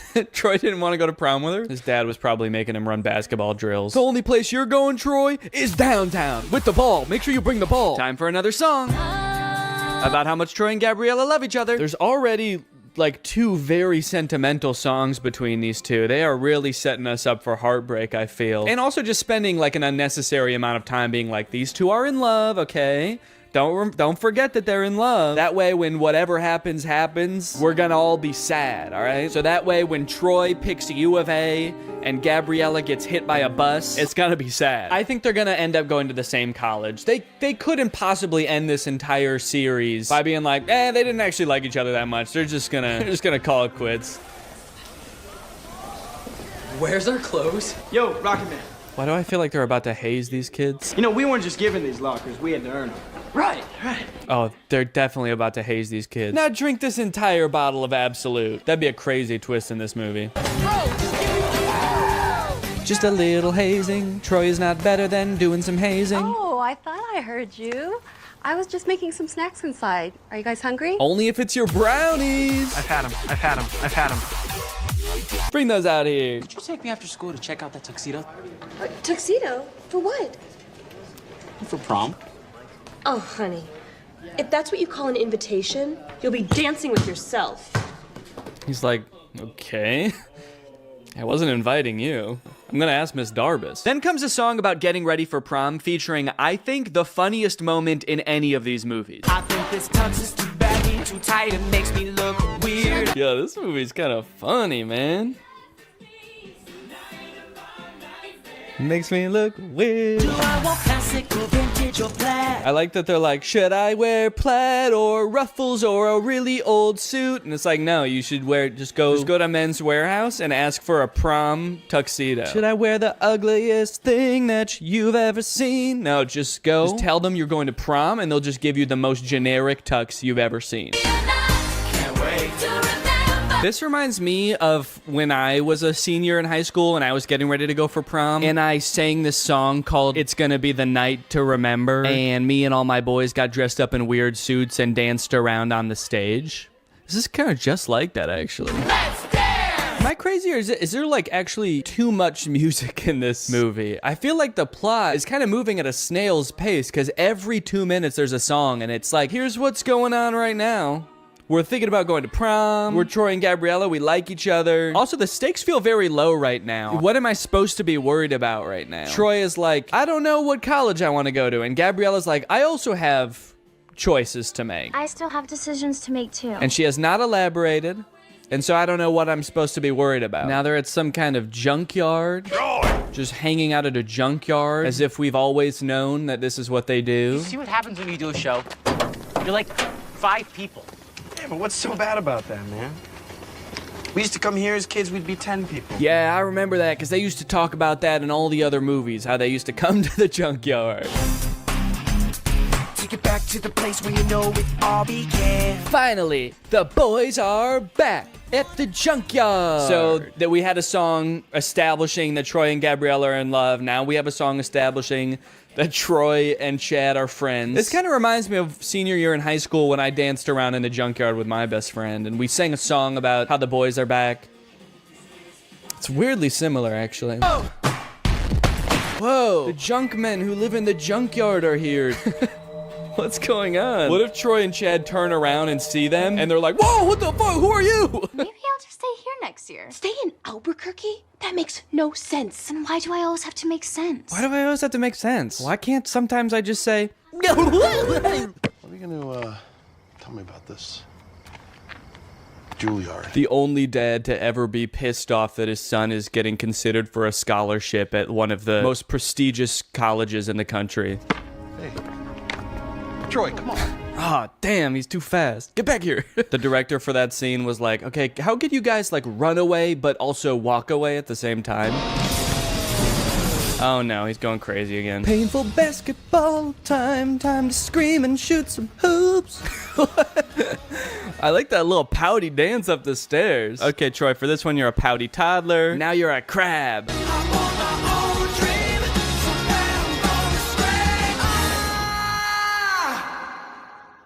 Man, he wasn't kidding. He was really gonna scream. Well, now that he did it, I hope he can figure out what he's gonna do. Now that I got that out of my system, I'm for sure going back to U of A. I don't care about singing. Miss D, I know I'm not supposed to be here. Aren't you? Last one out turns off the lights. You know, she might seem cool about Troy being there right now, but as she walks through the school to get back to her car, she realizes he totally trashed the place. She's like, he tore down posters? He flipped an entire hallway upside down? How did he do this? I don't think I can do it, Troy. Uh-oh. Is that a Dr. Pepper in the background? That looks good. I've chosen basketball. But I've also chosen theater. The University of California, Berkeley. Okay. I'll be honest, I did not know that was an option. They made the Mr. Beast logo. I like that they're performing for the camera and not for the audience who's here to see them graduate. They're just like facing away from the bleachers. All their parents are like, damn, I wish I could see their faces. I don't even know which one's my kid. Now they're all just gonna smile at the camera for the rest of their lives. They say, we're not going to college, baby. We're gonna stare at this camera forever. And that's it. That's High School Musical, baby. As far as endings go, I think they did a decent job with a nearly impossible task. It's a Disney Channel movie, so it's not like they can just like make everybody break up and go their separate ways at the end of the movie. That would be too sad, obviously. But they also can't make everybody just go to the same college and do the same thing, because that would be unrealistic. So it leaves the door open. My only issue is that in doing that, they kind of don't really provide any closure. Feels like they kind of just pushed Troy's decision of what he wants to do with his life further down the road. But if you are looking for some closure for Troy, I might have something that helps. I mentioned earlier that the character of Troy was inspired by one of the writer's real high school teammates. But when I read that for the first time on Wikipedia, I was surprised to find that that teammate has his own Wikipedia article. And that's because that classmate, Lynn Swan, went on to be a professional football player, playing for the Pittsburgh Steelers and winning the Super Bowl 4 times. This man is the real-life Troy Bolton, and that might be the least interesting thing about him. In fact, he might not even know. It really helped you in your game. All the things that ballet taught you, you applied that to the football field. Touchdown, Pittsburgh! Did you catch any flack from your teammates about taking ballet? I mean... Oh, always. It's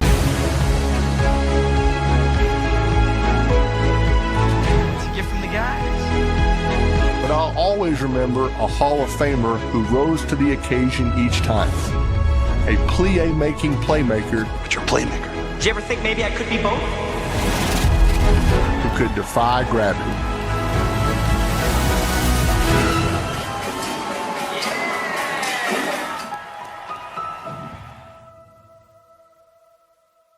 What's up, Greg, and welcome back to another episode of A Grown Man Spends 20 Minutes Making Fun of a Movie for Kids. You may have noticed something a little bit different.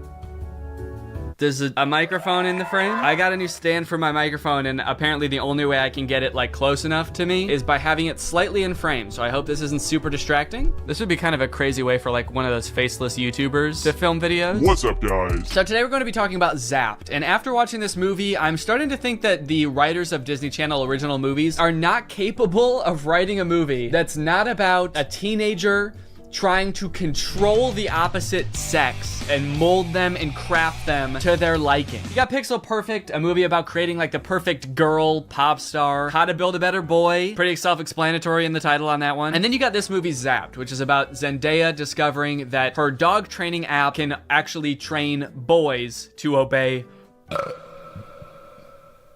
it can train boys to obey her every command.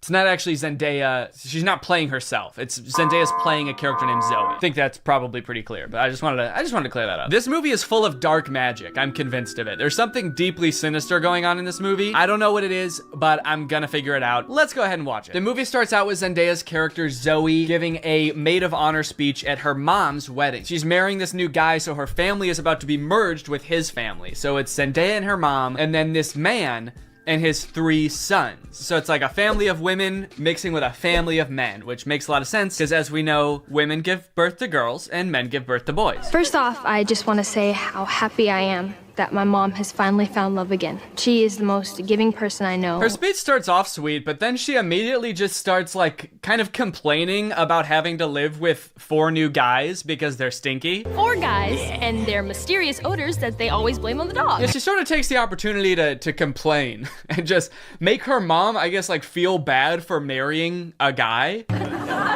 It's the happiest day of her mother's life. And also this guy, her new stepdad, is the happiest day of his life. And her speech is like, I hate my new family, my new stinky family. And this wedding will certainly ruin my life. To make matters even worse, towards the end of her speech, the boys lose control of their pet dog, who is at their wedding for some reason. They lose control of the dog, and the dog goes crazy and knocks like a chocolate fondue fountain all over Zendaya. And at this moment, I couldn't help but remember that Zendaya's character in Euphoria is supposed to be the same age as Zendaya's character in this movie, and their lives are drastically different. Throughout this movie, you will find that the characters are like super weird. They're like caricatures of people that don't exist in real life. And to show how much it's gonna suck really living with the boys, the writers of this movie decided to have the next day start with Zendaya's new stepdad screaming in the hallways, getting everybody ready for school. But then when he sees Zendaya come out of her room, he like doesn't know how to talk to her. Hey, morning, sport. I mean, Hi, girl. Hi, girl. It's like, dude, you're 50. Have you never talked to a girl before? The movie then establishes why each one of the new guys that she lives with is like gross in some way. One of her little brothers is really messy. The other one's always like cooking gross stuff. Which is like a weird character trait. I get the messy younger brother, but like the gross cooking younger brother, is that a thing? Is that something I'm supposed to be able to relate to? And then the oldest of the brothers is like always frantically running around. He's like always late for something. He's really scatterbrained. My pants. Where are my pants? Where are my pants? Where are my pants? Okay, excuse me, can we just establish a few ground rules here? You're not wearing pants. Please stay out of my personal space bubble. Look, Zoe, I have morning basketball practice, and then a players meeting, and then a captain's meeting, and then even more practicing. Kind of weird to respond to a request about like not invading my personal space when you're not wearing pants by saying like, but Zoe, I've got basketball practice. Like he fully like bumps his butt on her while getting ready in his underwear, and she's like, can you not do that? And he's like, sorry, sometimes when you're busy you just gotta rub up on your stepsis in your underwear. What don't you get? I'm in many extracurricular clubs, okay? Along with moving into a new house with all these boys, she also starts attending her new school, which is the school that her brother goes to. And you know how in Disney movies there's always like the distinct cliques, like there's the popular crowd and then there's like the stoners, but they never say stoners in the Disney movie. They're just kind of like, these are like the kids who wear jean jackets. This movie has the most insane high school posses ever. You got the skateboard boys. Okay, that's pretty normal. The next group she sees are the shirtless workout boys. And then just the straight up stinky boys, where the only like defining characteristic is that they're dirty, flea-ridden, smelly boys. You can hear like flies flying around them. What clique is this supposed to be in high school? And then there's the popular group, one of whom is also pretty stinky himself, actually. The Tripster? The Tripathon? It's me. I'm Trip. Oh. Bart Bomb. Oh. The movie sort of writes this off as like, well, this is just something boys do, you know? New school, you gotta kind of accept what boys come with it, you know? Boys will be boys. No, that is actually not what boys do. That is something that just one very specific boy does. It's me. I'm Trip. And he needs to be stopped. I cannot remember a single moment in high school where a boy walked up to a girl, let alone like the new girl who's already like scared and doesn't know anyone and is like, hey, I'm gonna fart in your face now. Welcome to the school, smell my ass. But it's not all bad though. She does make a friend on her very first day. And in typical Disney Channel movie fashion, she is wearing a fedora. Every Disney Channel movie has to have a token fedora blazer wearing character. But the boys here are cute, aren't they? All of them. I think we have the highest percentage of cute boys in the entire greater Westlake area. Unlike Zoe though, she actually kind of likes the boys at the school. She's like, sure, they may have their flaws, but they're pretty cute. Wow, you seem a little... Oh, boy crazy? Yeah, that's the official diagnosis. Hold up, this girl has a picture of a boy that goes to her school in her locker? Is that a thing? I remember in like middle school, girls would have pictures of like celebrity boys in their locker. Imagine seeing a picture of you in somebody else's locker. I'd feel like I was being hunted. It's weird to have his picture in your locker. It's even weirder in the movie when we find out that she also actually has pictures of him printed out on her pillows in her bed. Gulp. That's scary. Imagine if they start dating, she's like FaceTiming him in bed, and she like accidentally tilts the camera a little bit to the side, and he just sees his own face next to her. Wait, what was that? Is that me? Of course, Zoe does have a love interest in this movie, and he is introduced early on. It's this guy. Every boy in the movie is depicted in a negative light except this guy, because this guy, he's not like other guys. Mr. Kale, pay attention. There will be a quiz on the praying mantis. Sphodromantis viridis, carnivorous member of the phylum Arthropoda, class Insecta. Wow, he really is different than all the other guys. He knows about praying mantises. Most guys around this school don't know shit about bugs. Yeah, the movie really seems to depict this guy as like the way that guys should be. Guys shouldn't be stinky and messy, okay? Guys should wear beanie and sunglasses and know shit about bugs and be 35. I know I talk about this in like every Disney Channel original movie video that I make, but this guy literally looks like he's 30. Maybe he was held back for being too cool or not not being stinky enough. That seems to be a requirement at the school. He went on stage to accept his diploma and they shook his hand and they were like, wait a minute, why isn't your hand sticky? Actually, there's no flies flying around you. Get out of here, dude. Back to freshman year. No wonder you do the silent lone wolf sunglass rebel thing. Oh, it's pancake mishap this morning. No, I'm not looking at that. Okay, well then what are you looking at? I'm looking at you. Creepy. Stops in the middle of the hallway just to stare her down. I think I've got you figured out. Oh, really? Yeah, I don't know, man. This just comes off as creepy to me. I guess this is supposed to be romantic, but it's not really romantic to me. Just scary. I can see inside you. Another one of the plot lines in this movie is that Zoe wants to join the dance team, but the girl who runs the dance team is like the popular mean girl. She doesn't want Zoe on the dance team because she's too good at dancing and it's gonna make her look bad or something. Anyway, by now you're probably wondering, when the frick does this app thing happen, right? When the frick does Zoe discover that the dog training app works on boys? Well, at first, it doesn't. Zoe's just trying to train the family dog because it's all just like the rest of the boys in the house. It's stinky. Gross. And it like destroys her room and shit. Breaks this thing that her dad gave to her. She downloads this app called Listen and Obey, which is kind of an ominous sounding app. Sit.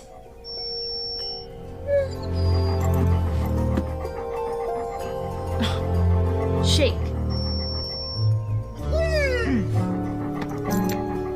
Right away, this app is already clearly cursed with dark magic, right? And the dog can even tell too, because you know what the dog does the second he realizes what's going on? He grabs her phone and runs off with it and tries to destroy it, presumably to break the curse. And then what happens next is honestly the most confusing part of the movie, okay? So the dog drops the phone in the bath. Her brother gets it out and tries to swing it around to get the water out of it. It flies out the window, swings around a satellite dish, slides down a solar panel, and lands in dog food. And from here on out, that app is now able to control boys. Any man or boy this app can control against their will. Sit.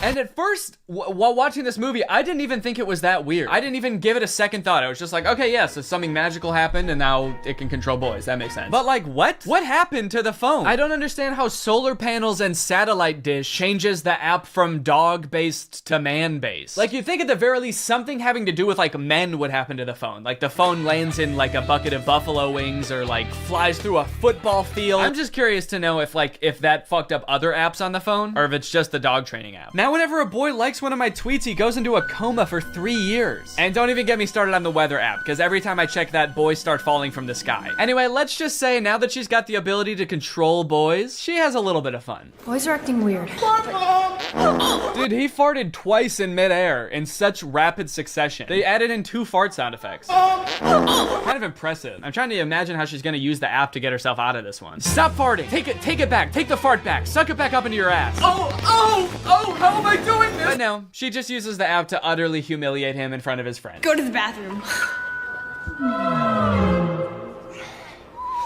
Oh, wait, no, not here. I'm still confused about some of these clicks, by the way. Like, what are these nerdy kids supposed to be? Look at this kid in the green sweater. How he acts when nobody high-fives him. What is that acting? I guess your dog app doesn't work on girls. Maybe because girls aren't dog-like enough. They're too catty. Ah, that's funny. Girls are catty. What the fuck does that mean? Boys are dog-like?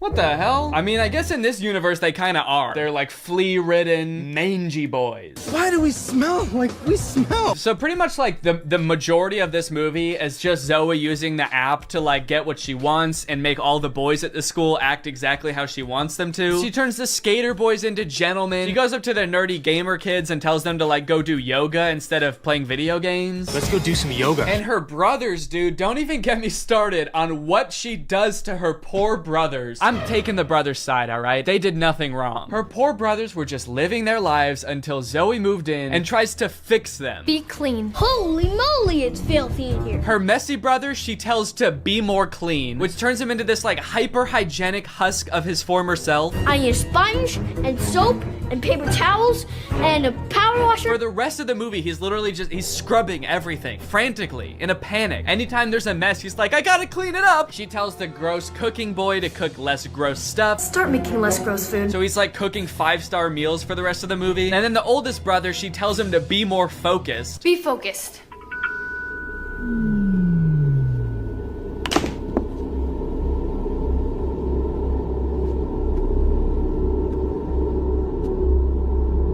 Lampshade. The boy is just like focused on inanimate objects for the rest of the movie. He's just like staring at a lamp or at the basketball net. She turns her own family into like mindless zombies and she's like, this is better. This is nice. It's creepy, dude. It's eerie, this movie. In all honesty, dude, this show walked so that WandaVision could run. This is basically WandaVision. In fact, since they're both owned by Disney, I wouldn't be surprised if this was in the same universe. This is like a prequel to WandaVision. This is where she gets the idea. It's kind of funny how low the stakes are considering the power that she holds. She could like take over Wall Street. She could get rich. She could make anybody do what she wants. Any man. She could fix every war, create world peace. In fact, I think her friend says that at one point in the movie. She's like, we could end every war with this. And Zoe's just like, yeah, we could, but I simply will not. I think it's more important that my brother stares at a lamp for the rest of his life. That's kind of the shit I'm on. Things aren't nearly as terrible as they were. Then again, I'm talking to a dog, so I might just be losing my mind. Hey, smartphone. In this scene, there's a little bit more development with the love interest. Zoe runs into him reading alone in the park. So what are you reading? Oh, no, let me guess. The Cool Guy's Guide to Wearing Sunglasses Inside. It's close. To Kill a Mockingbird. I feel like when he holds up that book, we're supposed to be like, wow, he really is not like other guys. Except that, like, that is required reading in most high schools, so he actually is like other guys. He's like every other guy. To Kill a Mockingbird's sort of my favorite book. My second favorite is The Great Gatsby. Third favorite is Geometry 101. I just love to read, what can I say? Eventually, things start to get a little crazy at school, and Zoe realizes that she probably shouldn't be controlling people like this anymore. People are getting into fights and stuff because the new cliques at school are just like not meshing well. So Zoe's like, all right, I'll just make them stop. And she tells the app to stop. And then of course, everybody just stands still and freezes. And so she's like, oh no, I can't reverse the commands. If I tell them to stop, they're just gonna literally stop. And so then like many more days go by and she's just like, well, I guess I can never reverse the thing. And it's like, well, what if you just said, hey, ignore all the commands I gave you, instead of just saying stop and being like, oh, it didn't work. The movie continues to get even more dark to like a startling point. There's a creepy ass scene where the whole JV dance team wants to resign because they don't like dancing anymore. And Zoe's like, how about I use the app to make you dance instead? And so there's just a scene of them all like sadly dancing because their hearts aren't in it, but they are being like physically forced to dance. And the movie even goes so far as to make Zoe force the love interest to kiss her with the app. Kiss me.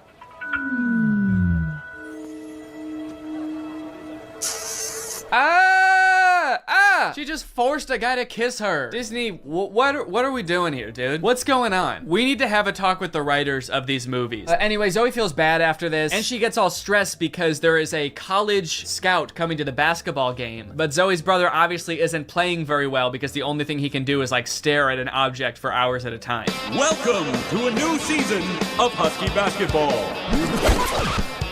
The Huskies have been struggling with practice, and there's a college scout in the stands. So tonight's game could be a nail-biter. I like that the scout is writing stuff before the game even starts. What do you think he's writing? Ball round, court shiny, boys stinky. Just as the beginning of the movie made no sense, the ending also makes no sense. The phone falls into the wrong hands. The popular girl figures out that Zoe is using it to control people. I don't know how she figures it out. She just like sees Zoe holding it during dance practice and she's like, she's holding her phone while dancing? She must be using mind control. I gotta get that phone. Anyway, she steals the phone. At the basketball game, she just like starts making everybody obey her every command. Bow down to me.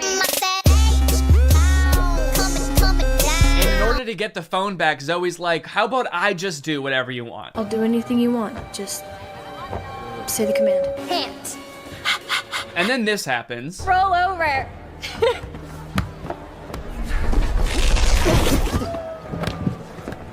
How did you? I'm your brother. We stick together. Sorry, what? He just broke the curse. Like the spell that everyone is under. He just like got up and he's like, I'll do it with you. I'm your brother. Don't worry about it. It's like, I'm sorry, is that's what breaks the curse? Being a brother? Being her brother? And then eventually like her whole family is able to resist the app and get on the ground with her and start doing it. And it embarrasses the popular girl. And they, like the only explanation for it is this. Why isn't this working? Because everyone knows. You can never make a dog turn against its own pack. The rules to this movie, the lore does not make sense. I guess that's just how Disney Channel movies go. In the end, everyone sort of learns that like, hey, girls have things that girls do that are weird to boys, and boys do things that are weird to girls. And that's just how we need to leave it. Which in some sense I would agree with. Not in this movie, though. The boys are disgusting in this movie. They need to change something about themselves. I think that there could be some middle ground between her mind controlling them and them just being utterly repulsive. Anyway, the moral of the story is like Zoe realizes that she is not God and should not have unilateral control over everyone's lives, and they all live happily ever after. Well, guys, we may never be able to control boys using our smartphones, but you know what we can control? Our money. Thanks to today's sponsor, Current. Do a flip. Do a backflip. Sit. Speak. I love you, Father. Good boy. That's right, guys. Today's video has been sponsored by Current. Current is the future of mobile banking. You guys have heard me talk about how awesome Current is before, how flexible they are, how transparent they are with things like no hidden fees. But today, I've got something new to talk about, and that's interest. Because Current just launched a new feature called Interest where you can earn 4% APY on your money. That's 4% for your money literally just sitting there. That's right, you don't gotta be throwing money at the stock market or buying NFTs and investing in cryptocurrency to get some return on your money. With Current's interest feature, you literally just get 4% for your money just sitting there. And as if that's not already enough reason to start using Current, I am once again going to be giving away $5,000 with Current's help. So go ahead, download Current, make an account, use the code DANNYINTEREST for a chance to win, and so you don't miss out on that 4%. Signing up for Current is totally free to do. You can do it right now. So honestly, there's really no reason not to. All right, well, thank you to Current for sponsoring this video, and thank you to you guys for checking out Current. They've been a long-time sponsor of the channel. They've helped me do some amazing things, so make sure you check them out, and goodbye. Bye.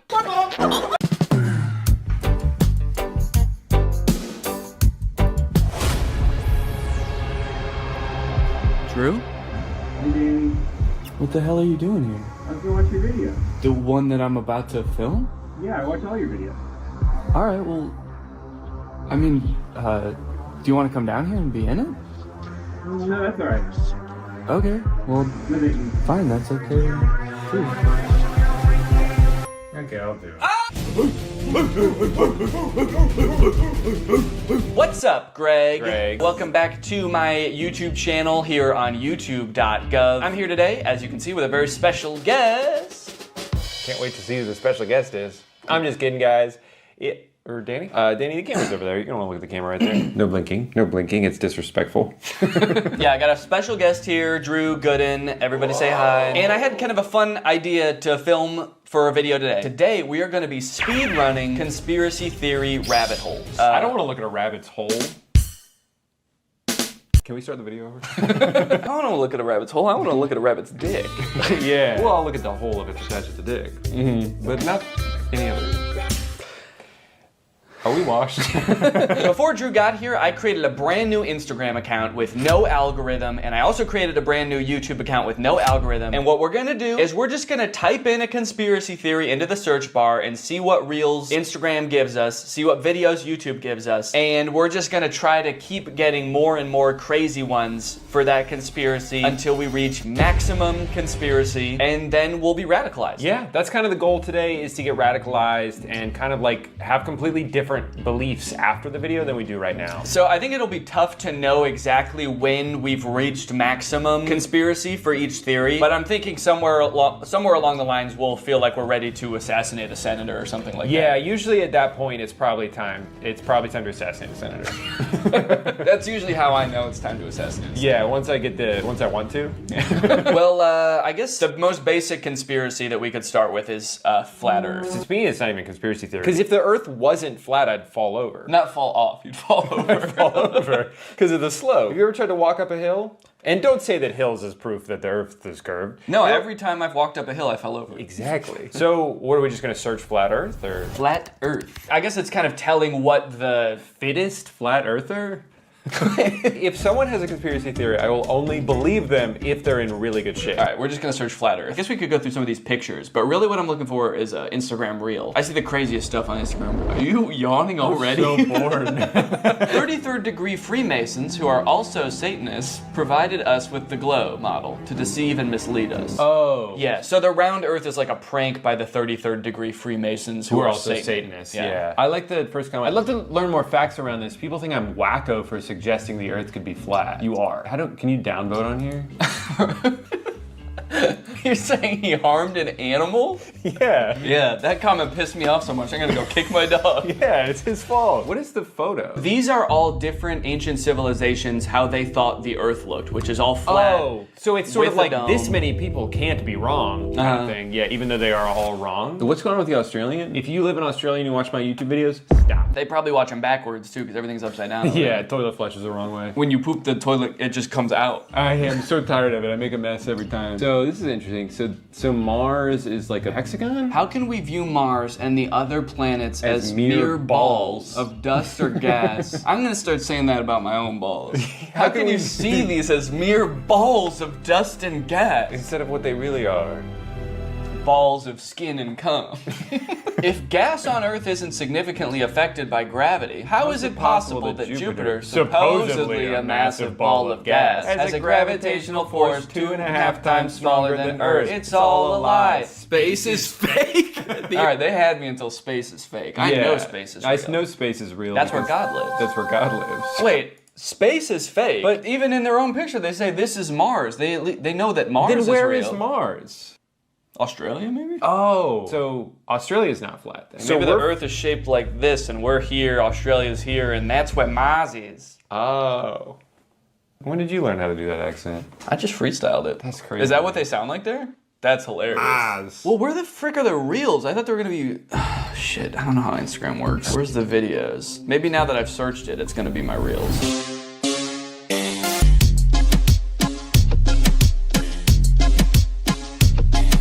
Just a quick cut to that. Checkmate, round earthers. If the Earth was round, I'd be falling over. Let's go on YouTube. Yeah, Maybe we should go on YouTube. Yeah, I think the problem is that everyone's just so normal on Instagram. There aren't any like weird freaks. So I think we probably need to switch to YouTube because there's a lot more weird freaks on there. We would know. We can speak. We can attest We to can that. attest to that because there's at least 2 weird freaks on there with YouTube channels. Our toes are interlocked right now. That's how weird we are. Because if we let go, I'll fall down. So we created this Instagram account or this YouTube account from scratch. The only thing that we've looked up on it so far is Drew looked up Justin Bieber slowed down 800 times. It's beautiful. And it's beautiful.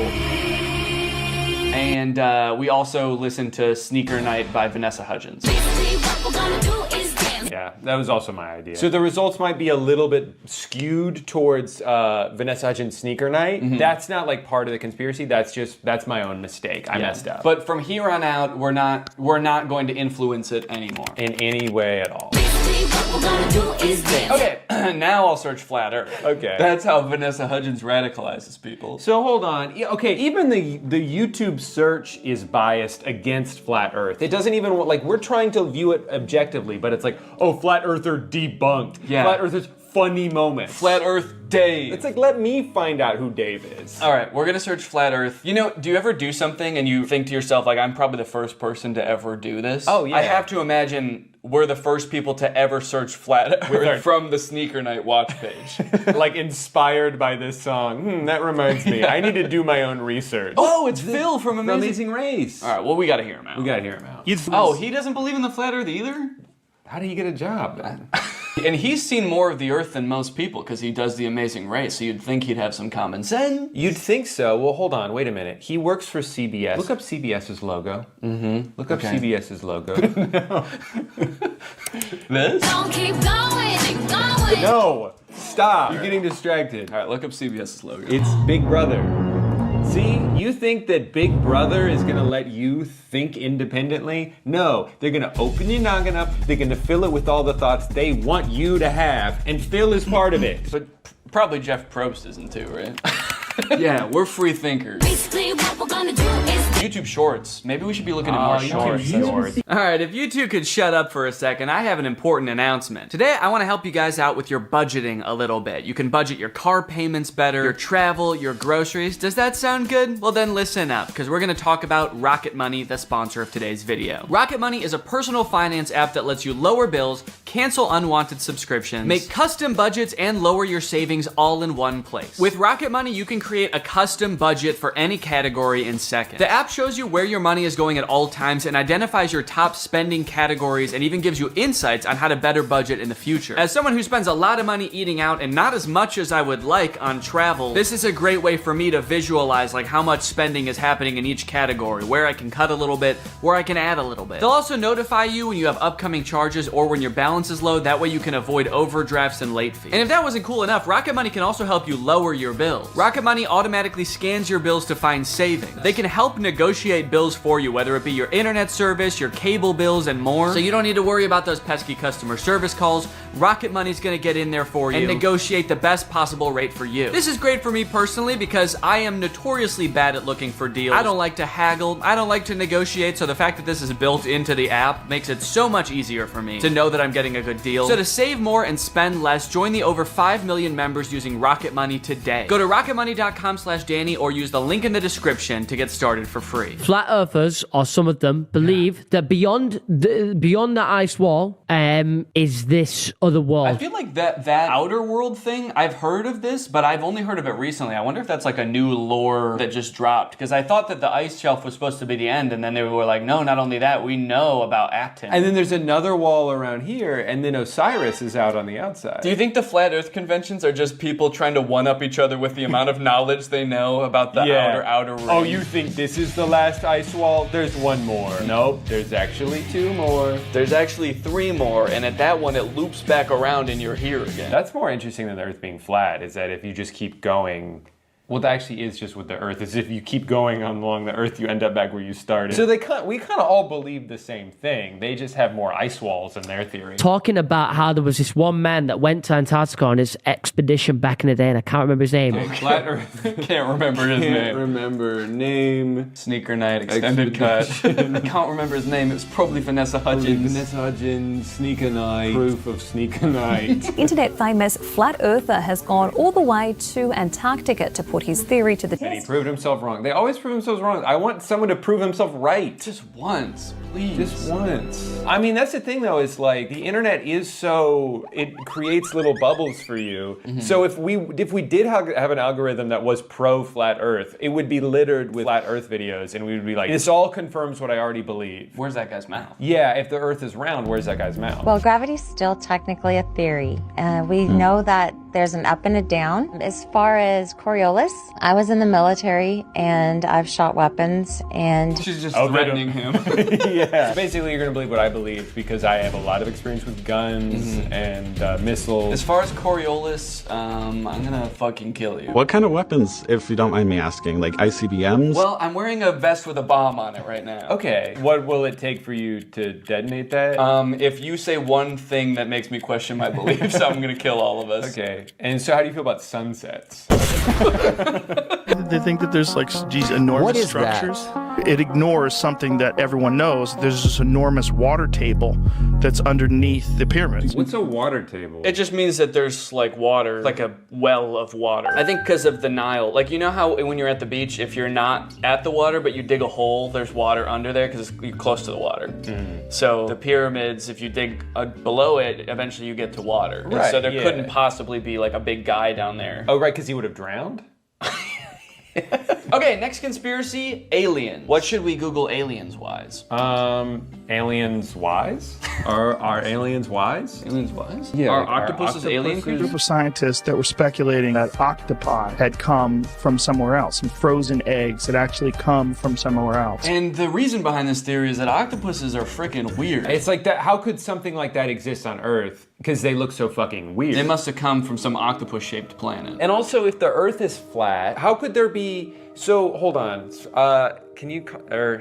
I need silence. Were you gonna say, can you call me back? Can you call? I'll call you back later. I've heard theories like this before about like some life coming from other planets. There's a theory that like all life comes from another planet. Like an asteroid had life on it and came from some other planet after like it got hit by a meteor, and then that came here, and that's how life started on Earth. And to me, that just feels so lazy. They're like, how did life start on this planet? It came from a different one, and that's all we need to figure out. Right, but then because then it's like, well, how did it start on that planet? An asteroid. Oh, from a different planet? Yeah, that makes sense. Okay, well then follow-up question, how did it start on that original planet? Like, where did it come from? God drew.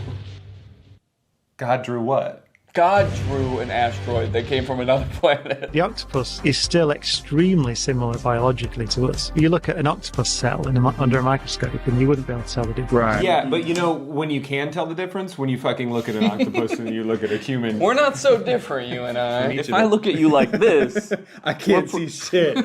You might as well be an octopus up against my face. Veteran describes strange alien encounter in Vietnam. I like that strange is in all caps. What if it just said, veteran describes pretty normal alien encounter in Vietnam? They should have done veteran in all caps out of respect. And we should probably stand for this out of respect. Yeah, I think so. Whoa! Dude, it's not flat at all in here. There in the shrubbery, coming out of it, are little gray entities, about 4 foot tall. That's how I'm trying to be.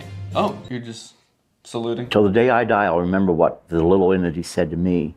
And the way he said it, it was like, Clifford. It was like, I'll never forget what this little guy said to me and the way he said it. Yeah, he said, and then he blew up. He exploded. I think he was asking for help. I'm gonna explode.